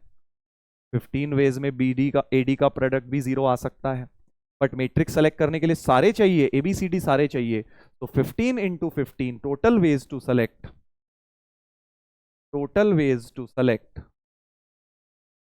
एबीसीडी सारे के चारों, क्योंकि इन दोनों को सेलेक्ट करने के 15 हैं, इन दोनों को सेलेक्ट करने के भी 15 हैं, तो 225 ऐसे मैट्रिसेस हो जाएंगे जब एबीसीडी में से कोई भी एक जीरो होके इन प्रोडक्ट को जीरो बना रहा होगा। तो 225 ये हो गए, और 84 और 7 मिला के केस वन से कितना आया है, 84 और 7 होता है 91। तो हमारा जो टोटल नॉन इन्वर्टेबल हो गए वो हो गए 91 प्लस 225, और टोटल में से ये माइनस कर देंगे, टोटल था 8 की पावर 4 में से ये माइनस कर दो, अब हमारा आंसर आ जाना चाहिए करेक्ट। 64 का स्क्वायर माइनस कितना हो गया ये 6 1 316 निकाल लीजिए। 64 का स्क्वायर कैलकुलेट कर लो जल्दी से, और इसमें से माइनस कर दो 3 से 16, चेक ही कर लेते हैं चलो। 64 इंटू 64 माइनस 316, 3780, 3780 आंसर आ गया भाई, बढ़िया। देखो कितने मल्टीपल लेवल पे कॉन्सेप्ट्स लगे, क्योंकि प्राइम नंबर दे दिए इसलिए हम ये कंक्लूड कर पाए यहां से, इसलिए बढ़िया क्वेश्चन हो गया। तो it is more of permutation combination ज्यादा लगा इसमें, मैट्रिसेस डिटर्मिनेंट तो कम ही लगा है, राइट। मैट्रिसेस डिटर्मिनेंट उतना नहीं लगा, परम्यूटेशन कॉम्बिनेशन ज्यादा लगा। चलो भाई अब एक ये कर लेते हैं एडवांस 2023 का ऐसा क्वेश्चन जो कि सभी बच्चे कर सकते थे, पेशेंस के साथ अगर करते तो जरूर कर पाते। फिर से लीनियर इक्वेशंस का क्रैमर्स रूल का क्वेश्चन है। Alpha beta gamma be real numbers, consider the following system of linear equations, और फिर से 4 ऑप्शन, 4 इधर दिए 5 दिए हुए हैं, आपको बताना है कब कब नो सॉल्यूशन यूनिक सॉल्यूशन। तो क्रैमर्स रूल का क्वेश्चन है। अब मैं तुम्हें कह रहा था ना कि सारे क्वेश्चन सॉल्व नहीं करने होते, हाँ बिल्कुल। तो अब तुम देखना, इसमें मैं तुम्हें सिखाऊंगा, ये ऑप्शंस दिए हुए थे 4, इनमें से टिक करना था, ठीक है। तो मैं अब तुम्हें दिखाऊंगा कैसे 2 करके ही कई बार क्वेश्चन सॉल्व हो जाता है। सबसे पहले तो डी बनाता हूं, वही डी, D1 D2 D3 तो मुझे बनाने हैं। डी बन जाएगा कोफिशिएंट्स एक्स के हैं 1 1 1 1 2, वाई के 2 इधर 0 2 0 -3, जेड के 1 अल्फा बीटा। तो डी अगर मैं 0 डालूंगा तो मुझे 2 अननोन्स दिख रहे हैं अल्फा और बीटा। अब इमीडिएटली मुझे स्ट्राइक कर गया, अगर मैं D3 बना लूं ना तो बड़ा इजी हो जाएगा, क्योंकि D3 में ये हटेगा। D3 में 1 1 2 2 0 -3 तो रहेगा, बस इस कॉलम की जगह 7 11 लैम्डा 7 11 और गामा आ जाएगा, राइट। तो मेरे पास एक ही वेरिएबल रह जाएगा। D3 सॉल्व कर लेता हूं पहले, मुझे ज्यादा सही लिख रहा है। D3 को 0 रख के देखते हैं क्या हो रहा है। तो 1 इंटू 0 प्लस 33 -2 इंटू गामा -22, सही लिख रहा हूं ना, हाँ, +7 इंटू -3 बराबर 0। तो 33 -2 गामा +44 -21 बराबर 0। तो 77 -21 equal to 2 gamma, 56 equal to 2 gamma. Gamma की वैल्यू 28 बन रही है भाई। गामा 28 के लिए D3 0 हो जाएगा, ये बात तो पक्की हो गई। अच्छा, गामा 28, अरे वाह, 28 ऑप्शंस में भी दिख रहा है। गामा 28 के लिए D3 0 होगा। अब D भी 0 रख के देख लेते हैं भाई, कुछ ना कुछ, क्योंकि एक रिलेशन तो दिया ही हुआ है। तो D 0 रख के देखते हैं क्या हो रहा है। 1 2 1 1 0 अल्फा, 2 -3 बीटा। इसको भी 0 रख के देखता हूं क्या होगा। तो 1 into 0 + 3 alpha -2 into beta -2 alpha +1 into -3। ठीक है, सो 3 अल्फा -2 बीटा +4 अल्फा -3 बराबर 0। तो 7 अल्फा -3 इक्वल टू 2 बीटा, ऐसा कुछ ऐसा आ रहा है। डी को 0 रखे, अरे वाह, ऐसा ही कुछ रिलेशन हो रहा है। देखो बीटा की वैल्यू 7 अल्फा -3/2 जैसी बन रही है। तो बेसिकली D0 और D3 0 हो गया है। ठीक है, अब D1 D2 भी हो ही रहा होगा यार, अब मैं दोबारा इतनी मेहनत नहीं कर रहा। तो मैं ये बात समझ गया हूं कि भाई अगर तो D0 हो जाए, देखो क्यू ऑप्शन में क्या है, ये कंडीशन किसकी है, D0 की। ये क्या लिखा है, D0, और ये क्या लिखा है, D3 not equal to 0। D3 not equal to 0 लिखा हुआ है, D3 नॉट इक्वल टू 0। और ये क्या लिखा है, D3 भी 0। और ये क्या लिखा हुआ है, ये डी भी 0 लिखा है। तो मैं मान लेता हूं कि भाई D1 D2 भी आ ही रहे होंगे, अब उतना मेहनत नहीं कर रहा।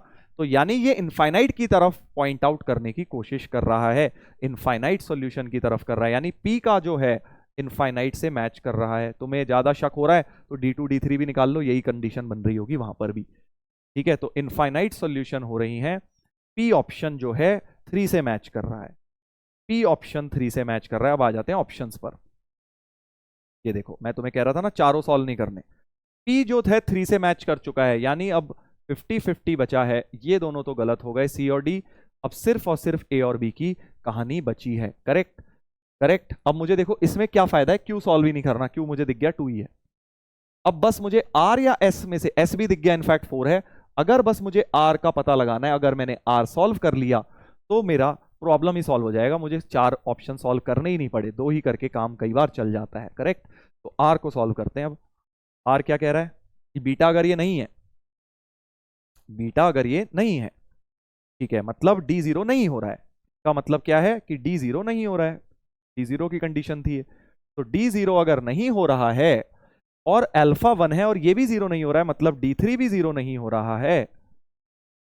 तो अब बस तुम्हें पता लगाना है कि R में क्या 1 सही है, 5 सही है। 1 और 5 को भी देख लेते हैं, यूनिक सॉल्यूशन या फिर ये सॉल्यूशन है। तो भाई ये सॉल्यूशन, इसको तो चेक करके ही देख सकता हूं, है ना। तो अगर मैं इसको चेक करके देखूं, -15 4 0 इन इक्वेशन में डाल के देखता हूं, -15 4 0, -15 4 और 0। अरे ये क्या बात हुई, -15 4 और 0 तो सेकंड इक्वेशन को ही सेटिस्फाई नहीं कर रही। देखो -15 और इधर 0 आ जाएगा, -15 = 11। ये तो यूजलेस है, इनफैक्ट पहली इक्वेशन को भी नहीं कर रही। -15 + 8 = 7, ये भी गलत है। यानी ये ऑप्शन तो भैया, ये वाली सॉल्यूशन तो कर ही नहीं रही इसको सेटिस्फाई, यानी 5 तो इसका हो ही नहीं सकता, यानी कि इसका 1 ही हो सकता है, ए ऑप्शन ही होना चाहिए। ये है ऑब्जेक्टिव ट्रिक। ठीक है, उल्टा तरीके से सॉल्व किया, बाकी तुम R को 1 कर भी सकते हो।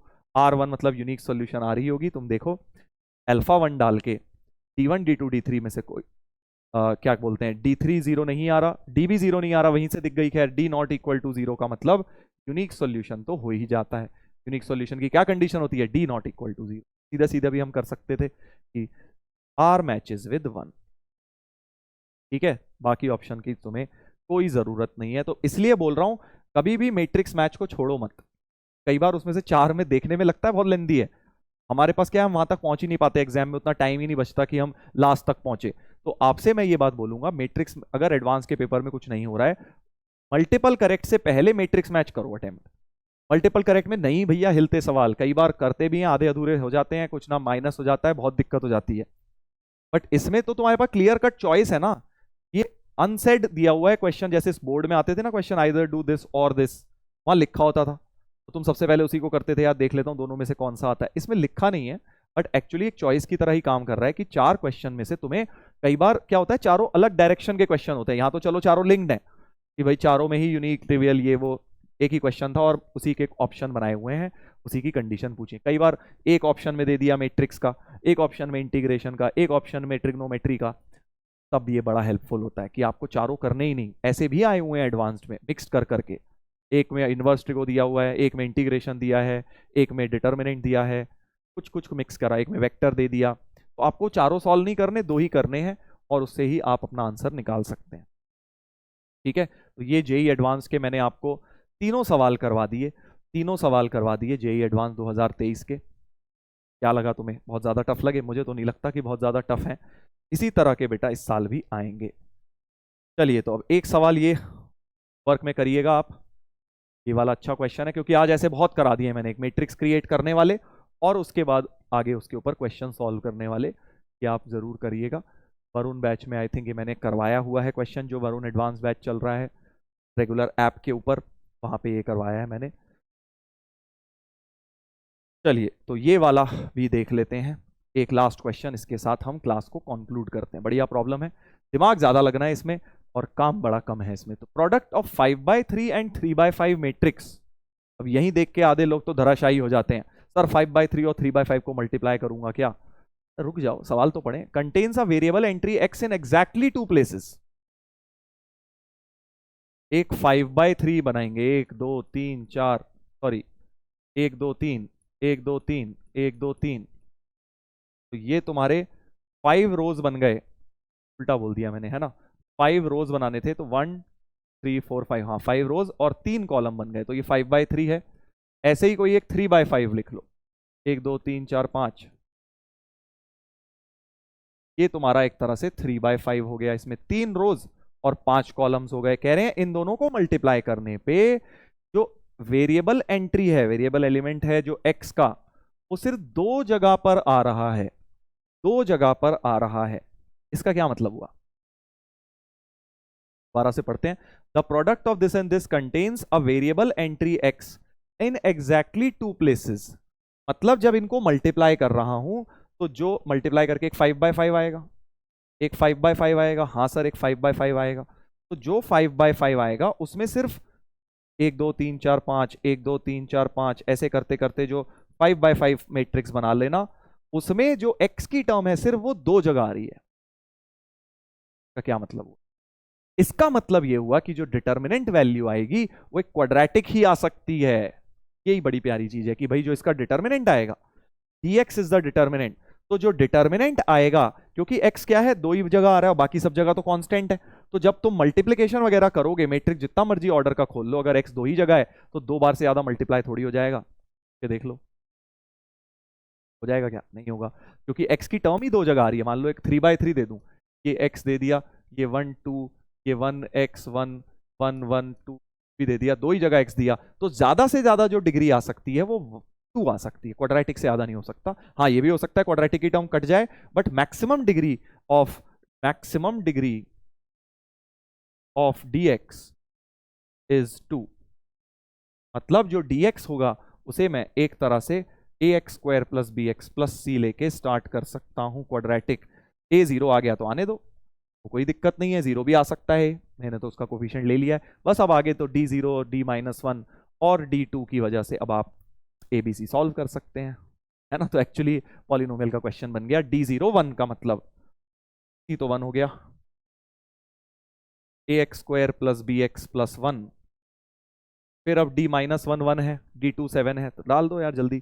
तो dx को ax² + bx + 1, d-1 d-1 मुझे दिया है 1, तो यानी a = b आ गया।